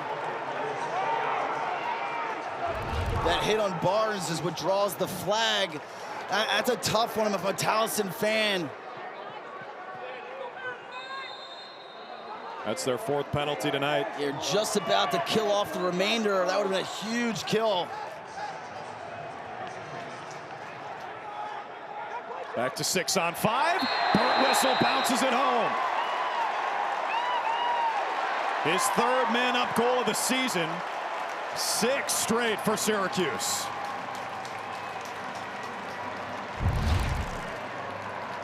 Beautiful ball movement here. It's set up by that skip by Stevens. And when you're a crease guy, anytime there's a skip pass, you just go right to the ball. And Burt Whistle finds that soft spot in the zone that's left wide open post skip pass. Credit Hiltz when he got that skip pass. If you don't have the shot, your next read is right for the crease guy, flashing right to you. And a clean win on the faceoff for Mullen and Syracuse. RB, outside of the obvious, not committing penalties, winning faceoffs. What can Towson do to stop the bleeding here? Yeah, they need to be disciplined defensively. They just need a stop. It feels like the entire quarter has been on this half of the field. You know what I mean? You got to be gassed. You got to dig deep. I wouldn't be surprised. Maybe go zone here just to give your guys a little bit of a breather. Yeah, we saw some of that in the first half. But they need some sort of energy, some sort of juice play, a tough ground ball, a run out. No reset after that shot from Roa. Spallina tried to make a highlight. Thompson cleans it up. English chases it down. Unsettled here.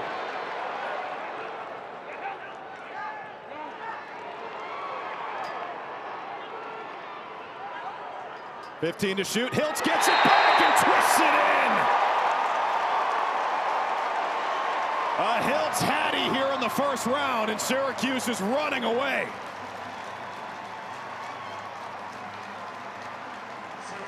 And he's really been the difference maker in this third quarter. He's going to score here on just a simple little give and go. Not so simple, actually. I retract that statement. A little English? And maybe an old school give and go with a new school twister. But not only his goal scoring, both of his assists have come in this run. Towson led at halftime. It is all Syracuse here in the third. And now if you're Towson, just what little small incremental step can you make over this next 5 minutes to give yourself a puncher's chance in the fourth? It's a Towson team built on defense. They allow under 8.5 goals per game, tops in the country. Spallina's got Downs out of his crease, and he just shoots and scores. Again, Downs tried to chase Spallina, and Joey's got a hat trick.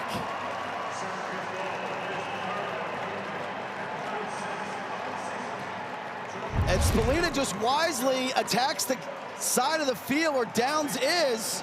You can see him at this point. You gotta just abandon and get back into the crease. But by him pushing, you can see he gets a little kind of off kilter, runs into bars, his own defender. I think you're better off just kind of staying patient there and trusting your off-ball defense, because when you've come out of the cage, it has not gone well for you. But young attackman Joey Spallina is pretty much putting on a clinic to how to attack a defense when you've got your defender hung.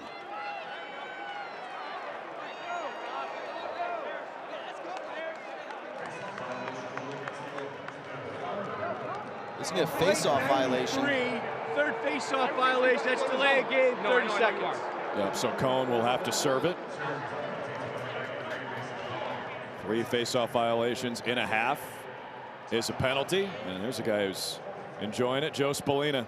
His son's got 3 and 3 today. Joey Spallina not running in mud this evening. Towson has got to score here. Long range chance. It's Mark all over it. And Syracuse can kill off the penalty. That's 6 saves for Will Mark after a shaky start. Yeah, he is settled in this second half. Low to low from range there by DeMeo.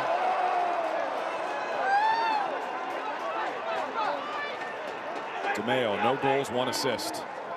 CAA Offensive Player of the Year, 80 points.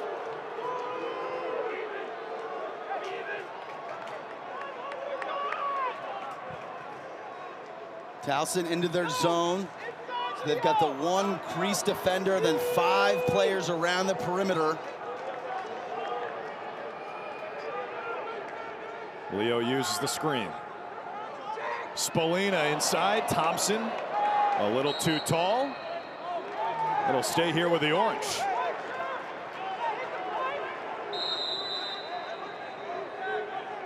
No reset granted. Here's Hiltz. 5 points. Leo to X and Spallina. Spallina surveys, finds Hiltz. What a skip. What a finish! stings the top shelf. It is an orange crush here in the third quarter. Set up by Hiltz's third assist of the quarter. You can see Spallina skip it to Hiltz, and Roa from a severe angle rolls back to increase his angle. Good decision there. Somehow finds some space on that near pipe above Downs' head. A roll and rake from Roa for his 20th of the year. And I know the rosters are entirely different, but this feels like they're taking out some anger for 2017. 9-0 in the third quarter.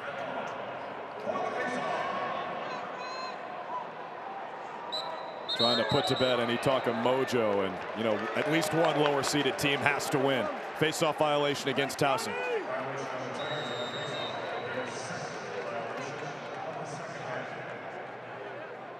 That's 2 violations against Towson in the second half. Next one would be a penalty. 3 minutes left in the third.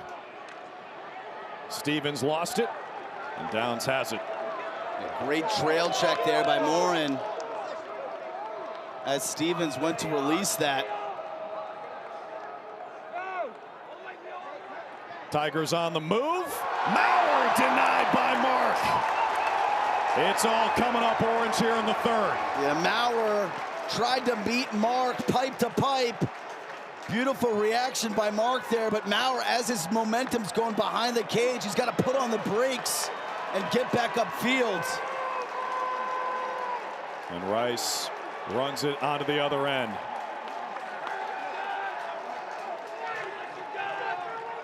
And Bodie Maurer is not going to miss an opportunity like that very often. 51% shooting, best in the country this year. Is that one where DeMeo was maybe a little too unselfish and maybe could have taken that shot himself? And easier to say that after the fact. Yeah. That's been their bread and butter all year. DeMeo setting up Maurer. That's right. That's what they did en route to a dominant win in the CAA tournament.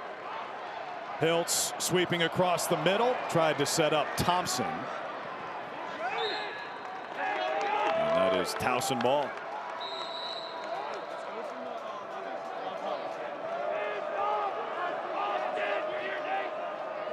You get the ball to Roussel on a short stick. Weishar, I mean, we haven't called anybody from Towson this third quarter, but you need Weishar here. Like, he kind of needs to be the guy, right? Love to see him get in a 2-man game, switch that matchup. We saw at halftime, Juan and Gray, a first-team All-American on the midfield. Gallagher was great to start this game. Weber spins it. Now Weishar. Good defense from Kakemo. Now Cole matched up with Gallagher. 20 seconds split the game in the shot clock. This is Roussel. He's got the shorty matchup against Nathan Levine.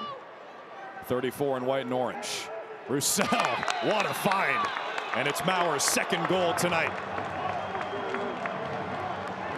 Get it to 0, good things happen. Yeah, beat me to the punch there. At this point, it's just a matter of can Towson get enough possessions, because Roussel, I mean, this is just a dime and a backhanded catch and finish by Maurer. Eyes up the entire time, finding his running mate on that back pipe. That's a beautiful find and a high-level degree of difficulty in that finish. But for Towson to claw back into it, this is the area where they need to do it. They need to change this possession battle. See, it's Towson's first goal of the third quarter. Syracuse scored the first 9. That'll go down as a face-off win. DeMeo kicked away by Mark. And he's caught a groove here in this second half. 8 saves for number 88. The active leader in Division I in saves. Good time to go here, 5-on-5. They can take the last shot of this third quarter. I would have loved Roa just to have gone there.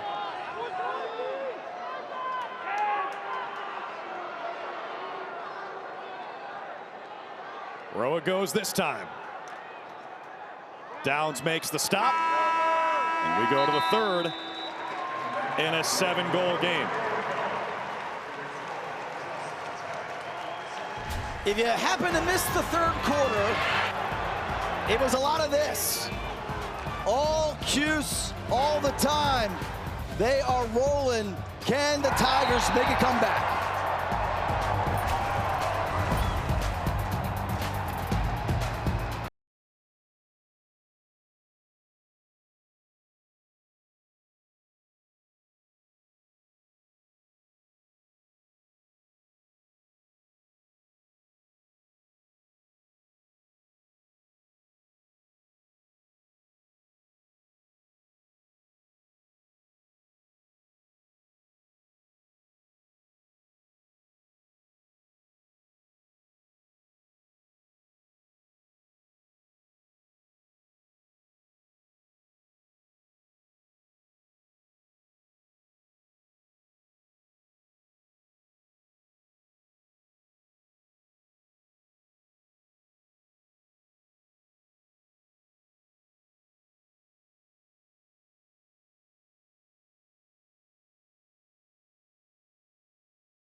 The beautiful thing about this game is you pick up your stick of ball and you go in the backyard and you dream. Wizardry from Ryder Garnsey. Topside handball scores! Sowers all by himself. Big time body check from Rowlett. Whoa! Behind the back, Ed Williams. Shriver's got to make something happen here. He shoots and scores! What?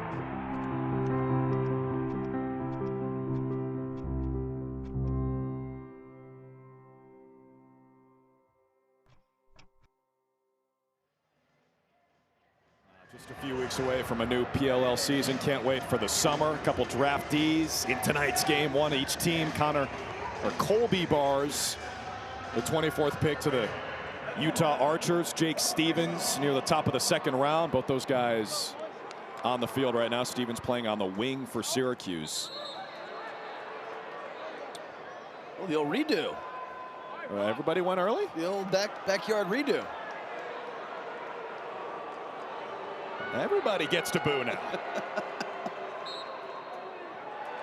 And it's won by John Mullen. Their dominance at the face-off X continues here in the second half. Now, the one guy who Syracuse fans might be saying he got snubbed in the PLL draft would be the man in the crease right now, Will Mark. Were you surprised that he didn't get drafted? I was, just given the season that he's had, the amount of rubber that he's seen over his years. He did get picked up after the draft, so he will be on a roster. To credit that young man for all the hard work that he's put in. He'll be playing at the next level. And speaking of goaltending, if you're not going to win faceoffs, Downs has to come up with some big stops. Great trail check by Joe Petro, 40 in gray. Dwan takes it right back. Not an over and back because Towson goosed the ball over. So that's why you don't have a reset and why there was no over and back.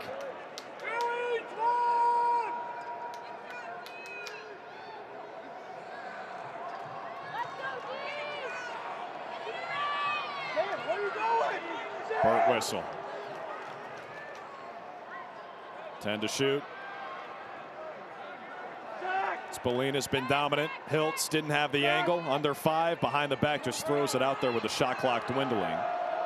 Petro on it. Now Spagnoli will try to start the clear. And if you're Towson, you want to try to push tempo as much as you can. Yeah, they got to score, and they got to score fast. That's right. Roussell's been their best offensive player tonight. 0 in gray. The 5'8" sophomore from Toronto played at the Hill Academy, one of the preeminent lacrosse programs in North America. That pass did not find the mark. Still up for grabs, the loose ball. Dwan comes away with it. The pass for Rice didn't hit him. And Roussell collects it. But still, the clock is not their friend.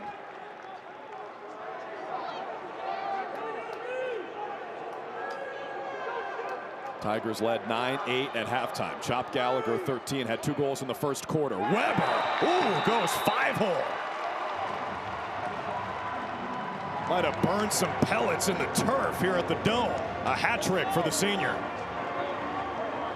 And there's a tendency when you've got a deficit like this, you want to try to make up the whole margin in kind of one play.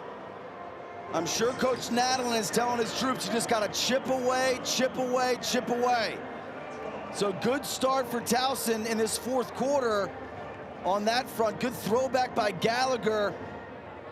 It looks like Weber sneaks that 5-hole. He's had a hat trick. I've got him up with 3 tonight.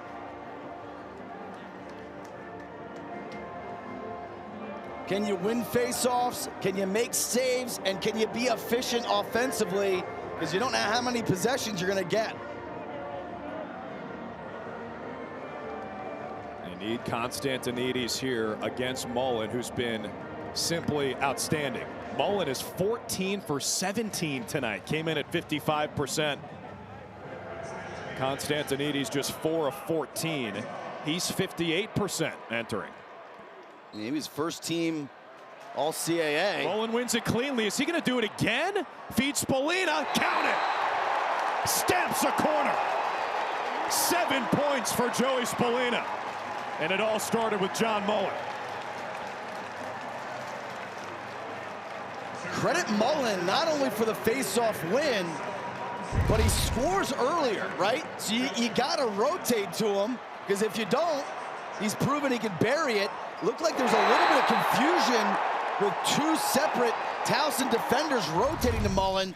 He wisely gets the ball to Spallina, who pulls that near pipe. His first NCAA tournament game. We're in the Fame 22. Yeah, we highlight him in the open for a reason. Now Mason Cone comes in, and Mason Cone wins a faceoff. Constantinides takes it away.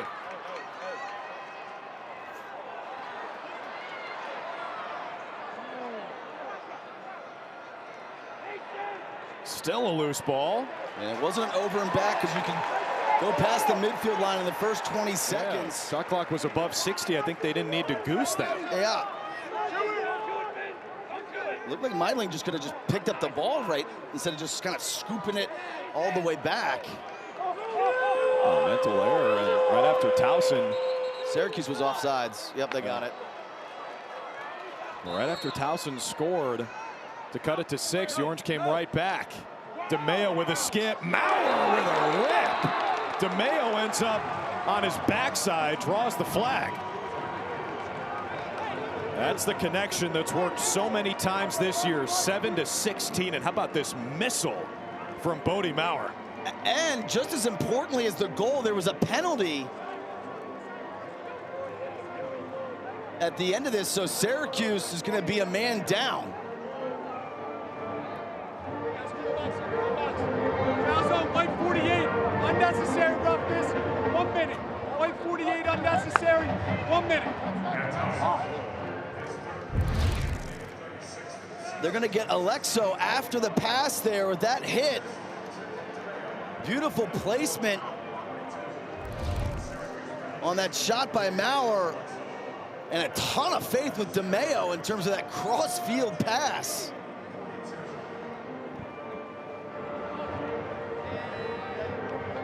Nick DeMeo has improved so much as a passer this year. Huge face-off here, Drew. Got to have it on the man up, down by 6. And if you don't, press out everywhere else and then just double team with your extra wing defender.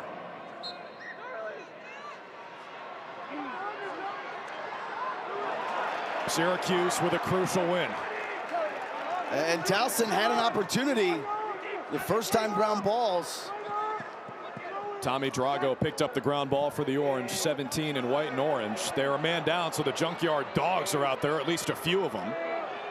Sammy English still in the game. He lost it. DeMeo grabs it. 30 seconds left. Yard sale. Oh, collisions everywhere. Glass trying to escape with the ball. DeMeo's got it back. 20 seconds left on the man up. 11 minutes to play.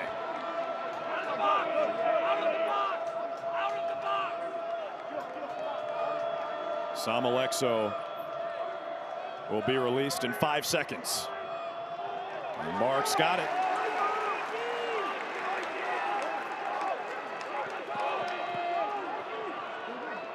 Check out the Jets on Jake Titus, and he draws the flag. Another D3 transfer. He came over from Union College.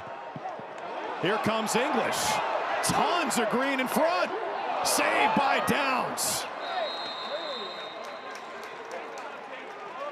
And now we'll get the call.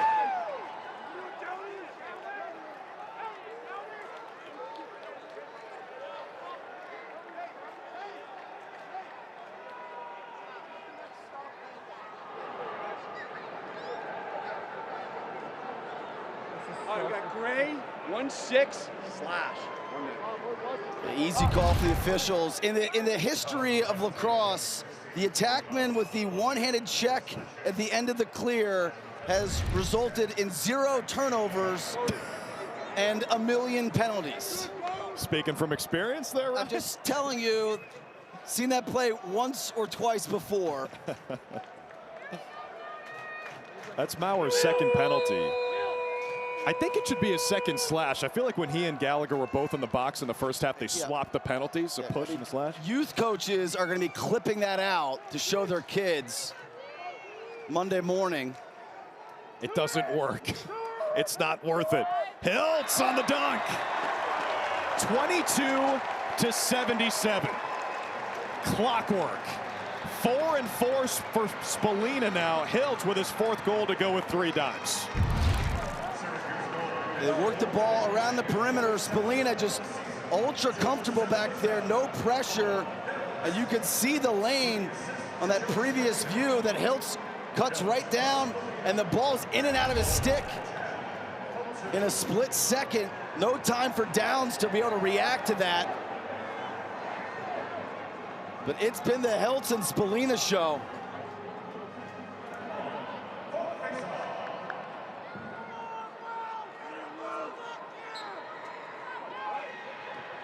And running that alley-oop, it's like Tyrese Halliburton and Miles Turner for the Indiana Pacers. Sorry to all the Knicks fans out there, including my partner Ryan Boyle. You watch much of that game today, RB? Didn't catch a second. Busy with other things. Busy with other things, thankfully.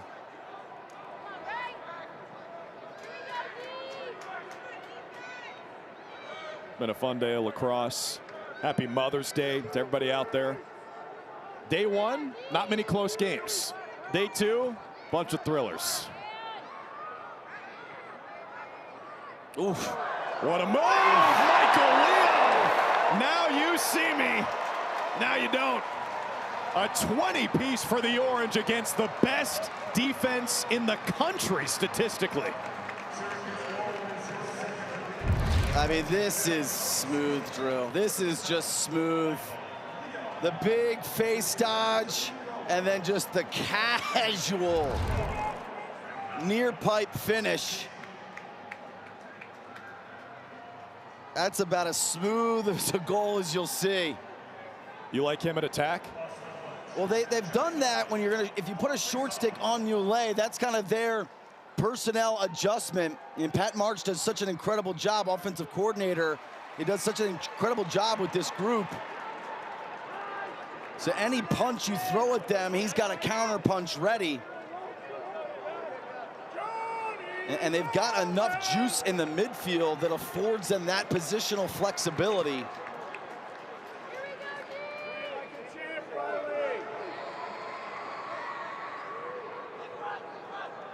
Speaking of juice in the midfield, here's Jake Stevens. Now Hilt scans. This is Burt Whistle. Syracuse leading by 8 with 8 minutes and change to play. Orange 11-5 in the regular season, 3 of their 4 losses in overtime.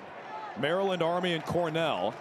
And then they only lost by 2 in South Bend, which really, relatively speaking, not that bad. Spolina tried for the highlight. Yeah, a little flamboyant shot there. Sure, that increases your angle, but up 20-12, you know he just wanted a little highlight, a little something to get the crowd going. Yeah, he's got his dad in the crowd. And Towson turns it over. He's got a flair for the dramatic. The Syracuse fans can taste it here. It's a program that made 22 consecutive appearances on championship weekend. Which is like unfathomable thinking back, right? Like you would just, that stat just doesn't really seem believable. Yeah. You know what I mean?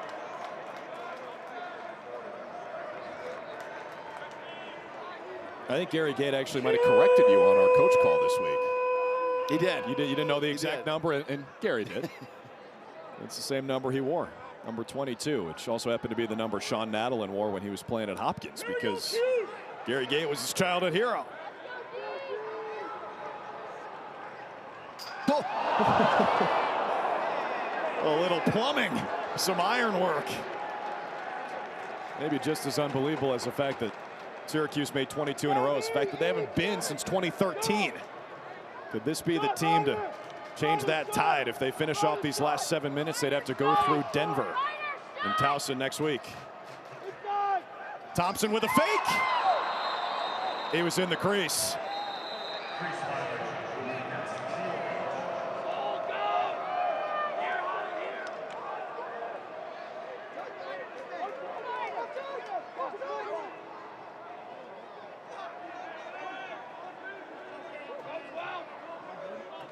RB, have you noticed them doing anything defensively here in the second half?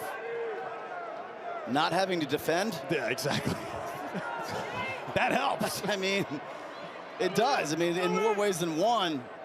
Weishar on the run. A hat trick. Up to 42 goals on the season for the Inside Lacrosse first team All-American. But in all seriousness, I think Syracuse has dominated the time of possession.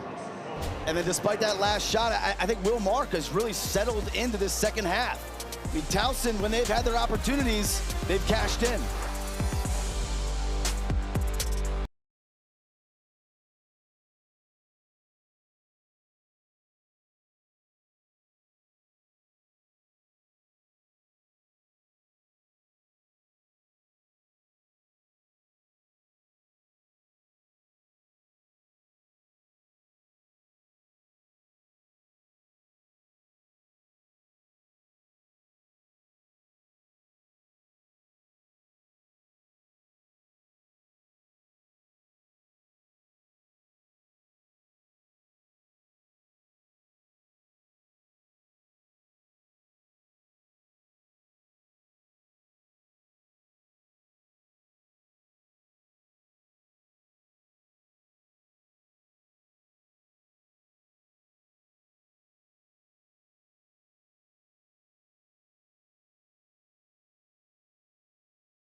You want to make the NCAA quarterfinals? How blue is your blood? I mean, this is some blue bloods right here. Hopkins, Virginia, Maryland, Duke. I feel like I went into a time portal and went back 20 years. How about the upper bracket where Syracuse is looking to put the finishing touches on a first-round win here and make it 8 for 8 with the seeded teams winning in the first round. It's only happened once since the tournament expanded in 03, and that was 2004. And Georgetown, can you finally get over the quarterfinal hump? All you got to do is beat Notre Dame. You know, no big deal. You've done it once, so you just have to do it again. I mean, they're the only team to do it all year. They did an overtime in South Bend. Notre Dame looks like a well-oiled machine right now. Although Albany did play very well, especially early. Constantinides lost it. Rice with the takeaway. And by the way, I know Syracuse fans are saying this at their television right now. What happened in 2004? Syracuse won it all as a 4 seed.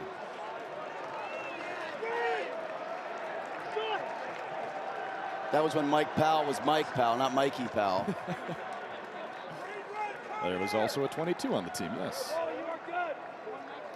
Now, how about Joey Spallina in his first NCAA tournament game? 4 goals, 4 assists. And how about Gary Gait in his first tournament game as the men's head coach here at Syracuse? Yeah, it's awesome to see for him and for the program. I mean, college lacrosse is just, it's more fun when Cuse is in the mix. I mean, I know I'm preaching to the choir here.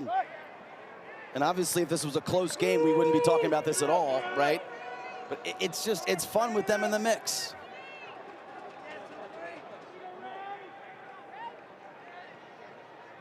Looking for their first trip to championship weekend in over a decade. 2013. In 2017, this Towson program denied them a chance to go back with a dominant win in the quarterfinals. Took 7 years, but Syracuse getting its revenge today. Thompson looking for his hat trick. 6 seconds to shoot. And this is basically a football team with a 2-touchdown lead, just running out the clock. And another good shot. Thompson on the doorstep. Look at Spallina on the ride. And a big collision. It's Alexa dislodging it. Yeah, the pressure by Spallina forced Morin to kind of be like, whoa, what's going on here? That allowed Alexo to jump out of the box, kind of a sneak attack there. Listen to the ovation here.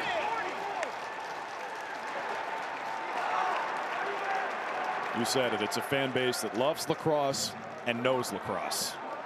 Yeah, I mean, on Mother's Day, like, how many Syracuse mothers are like, no, what I want to do is I want to go to the lacrosse game, right? That's what's so special about here.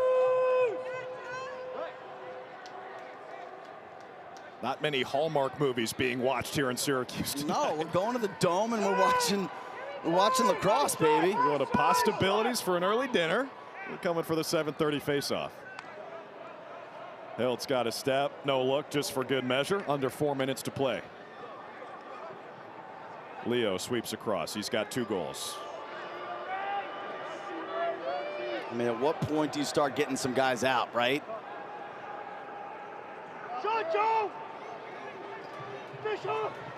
Spallina waits. Feet in front. Leo under 5 to shoot. They'll ice it. For what it's worth, these coaches have a ton of respect for each other. MLL teammates don't think there would ever be a running up the score situation. No, yeah. Yeah, I was speaking more about getting guys out just from like a freak injury kind of thing. You know, Will Mark, get him out of the cage, right? Face-off guys.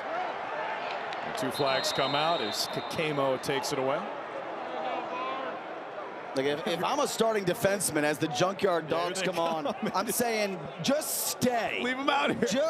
You're good. Just stay.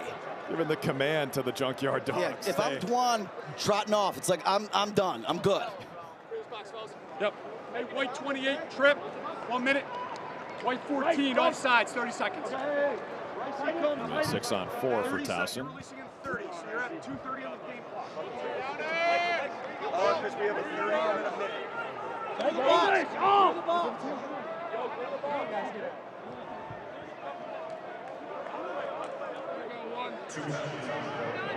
And what's crazy is, Towson is right around their season average in terms of goal, right? Sitting at 13, average 14 and a half. Offensively, they put up a number that I think kind of coming into the day, it's like, hey, if we put up 13, you think we got a good shot? It's like, yeah, I think we'd probably be in the mix, right?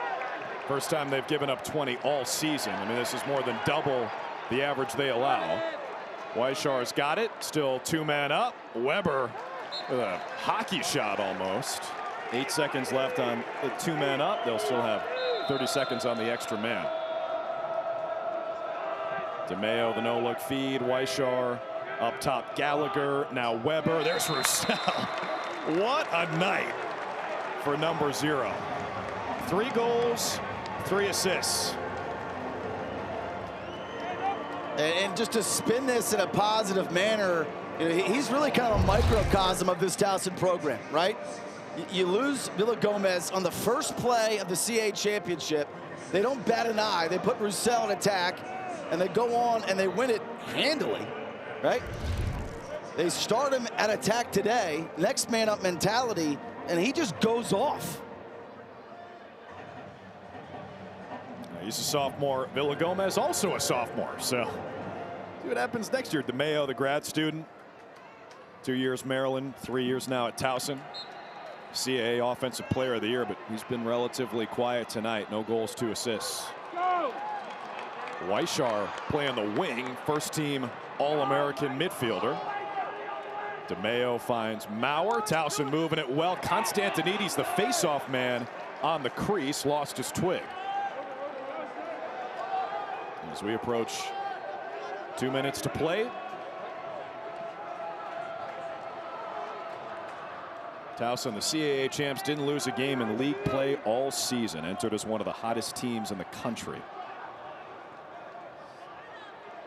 Ran into an orange wall in the second half today. Gallagher shot wide. Mark's still in there for the Orange. Towson 9-game win streak coming in, their longest of their Division I era. Roussel with a bouncer. Have a night, Alex Roussel. He's going to pop in the box score. Beats Hoddle with speed, so you go with Hoddle thinking he can match feet. And Roussel has just had the answer for pretty much everything that Syracuse has thrown at him.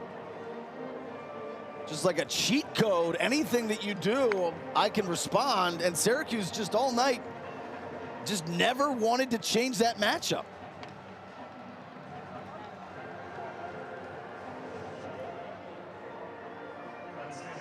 You can tell he's working hard out there. That gray number 0 is drenched. Yeah.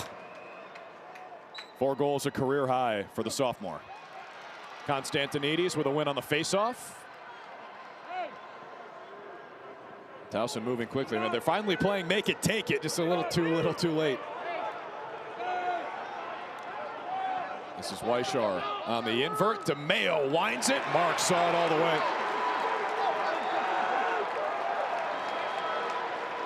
And the game clock and the shot clock essentially even now. And Mark has read DeMeo from distance all day. And unofficially, I can think of that being DeMeo's maybe 3rd outside time and room shot that Mark has been all over.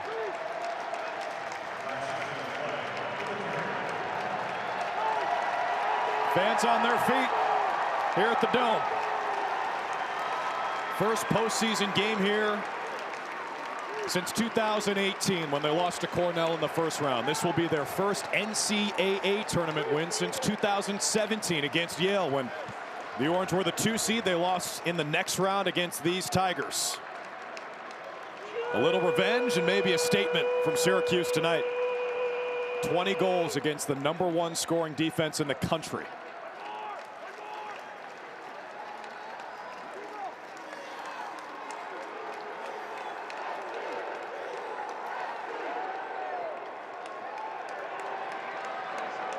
Stevens kills some extra clock, under 10 on the shot clock. Gary Gate waves his hands. This ball game is over.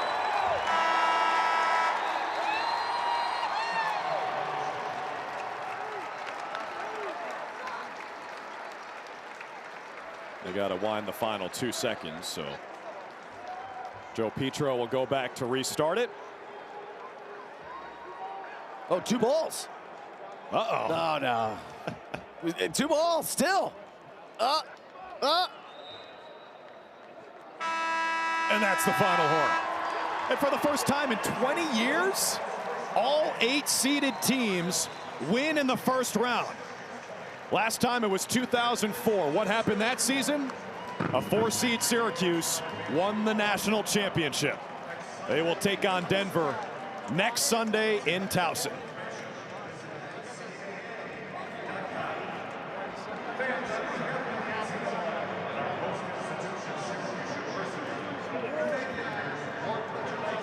To put up a 20 spot against this defense, super impressive. You gotta love the ball movement, you gotta love the player movement. And I thought Syracuse did a good job coming out of halftime to get this crowd into it. So here's what the bracket looks like. This is the upper half. Notre Dame and Georgetown, a rematch of the Irish's only loss in the regular season this year. Denver and Syracuse is your 5-4. That'll be in Towson a week from today. And again, every single seeded team playing at home won their first round matchup. Which of those matchups jumps out to you, RB? I love the Denver-Syracuse. You just look at the numbers that those 2 teams put up. We could have a lot of highlights, a high-scoring affair there. And more big brand names in the lower half of the bracket. Hopkins and Virginia, they played in the regular season. I got a rematch well. there. Yeah, Hopkins won at Klockner. And then Maryland, I mean, they're playing a Duke team that at times has looked dominant, but, you know, if you want to bet against John Tillman in May, be my guest. And a lot of history, obviously, with Maryland, formerly of the ACC, now of the Big Ten. And speaking of the ACC, it's still in play to have all 4 teams on championship weekend from the ACC. Joey Spallina, the leading scorer in the league this year. 4 goals, 4 assists in his first NCAA tournament game. It's why he's our Capital One player of the game. Yeah, he was just a technician from behind the cage, frequently getting his defender hung up and taking advantage of it, either by himself attacking the cage or getting his teammates involved. He buried this goal in transition. A lot of juice goals. Anytime Towson seemed to make a move, Spallina had an answer. That 1-2 punch of him and Hiltz, right, at attack, balancing the right and left side. Spallina primarily from behind the cage, but Hiltz, his ability to distribute from that left wing and also up top is developed as a dodger. Such a strong kind of 1-2 punch. And then you've got Muley, who's a good complementary player, and then you have the opportunity, well, like you pointed out, we could bump Leo down there if we want another dodger. All right, RB, I'm going to put you on the spot. Oh, please don't. You probably know the question. Is Syracuse back? Or is it too early to declare that? Well, I think for their standards, it's championship weekend, right? We pointed out the streak earlier, right? For them, and all those blue bloods that we pointed out, right? It's not first round wins. It's getting past the quarterfinal into championship weekend. And the quarterfinal game is the toughest. It's kind of counterintuitive, but that's the toughest game. Because once you get through that, then just all the emotion and hoopla that surrounds championship weekend, you can kind of ride that. The quarterfinal, that's a grind. That's a grind. It's certainly a team that's more than good enough to make it back to championship weekend. You see, just the second time since the tournament expanded in 2003 that all 8 seeded teams advanced past the first round. That year was 2004, and that year the champion was a 4-seed Syracuse. Could history repeat itself this year? I got some great teams still in the bracket. They will take on Denver in Towson next week. Both these teams heading to Towson. The Tiger season is over, and what a great season it was. And for Gary Gay, isn't that kind of crazy to think about? First time as the men's head coach, he wins an NCAA tournament game. It's so special to have him leading this program, and in his 3rd year to be back in the tournament, headed to quarterfinal. They're headed in the right direction. They've got a lot of the pieces.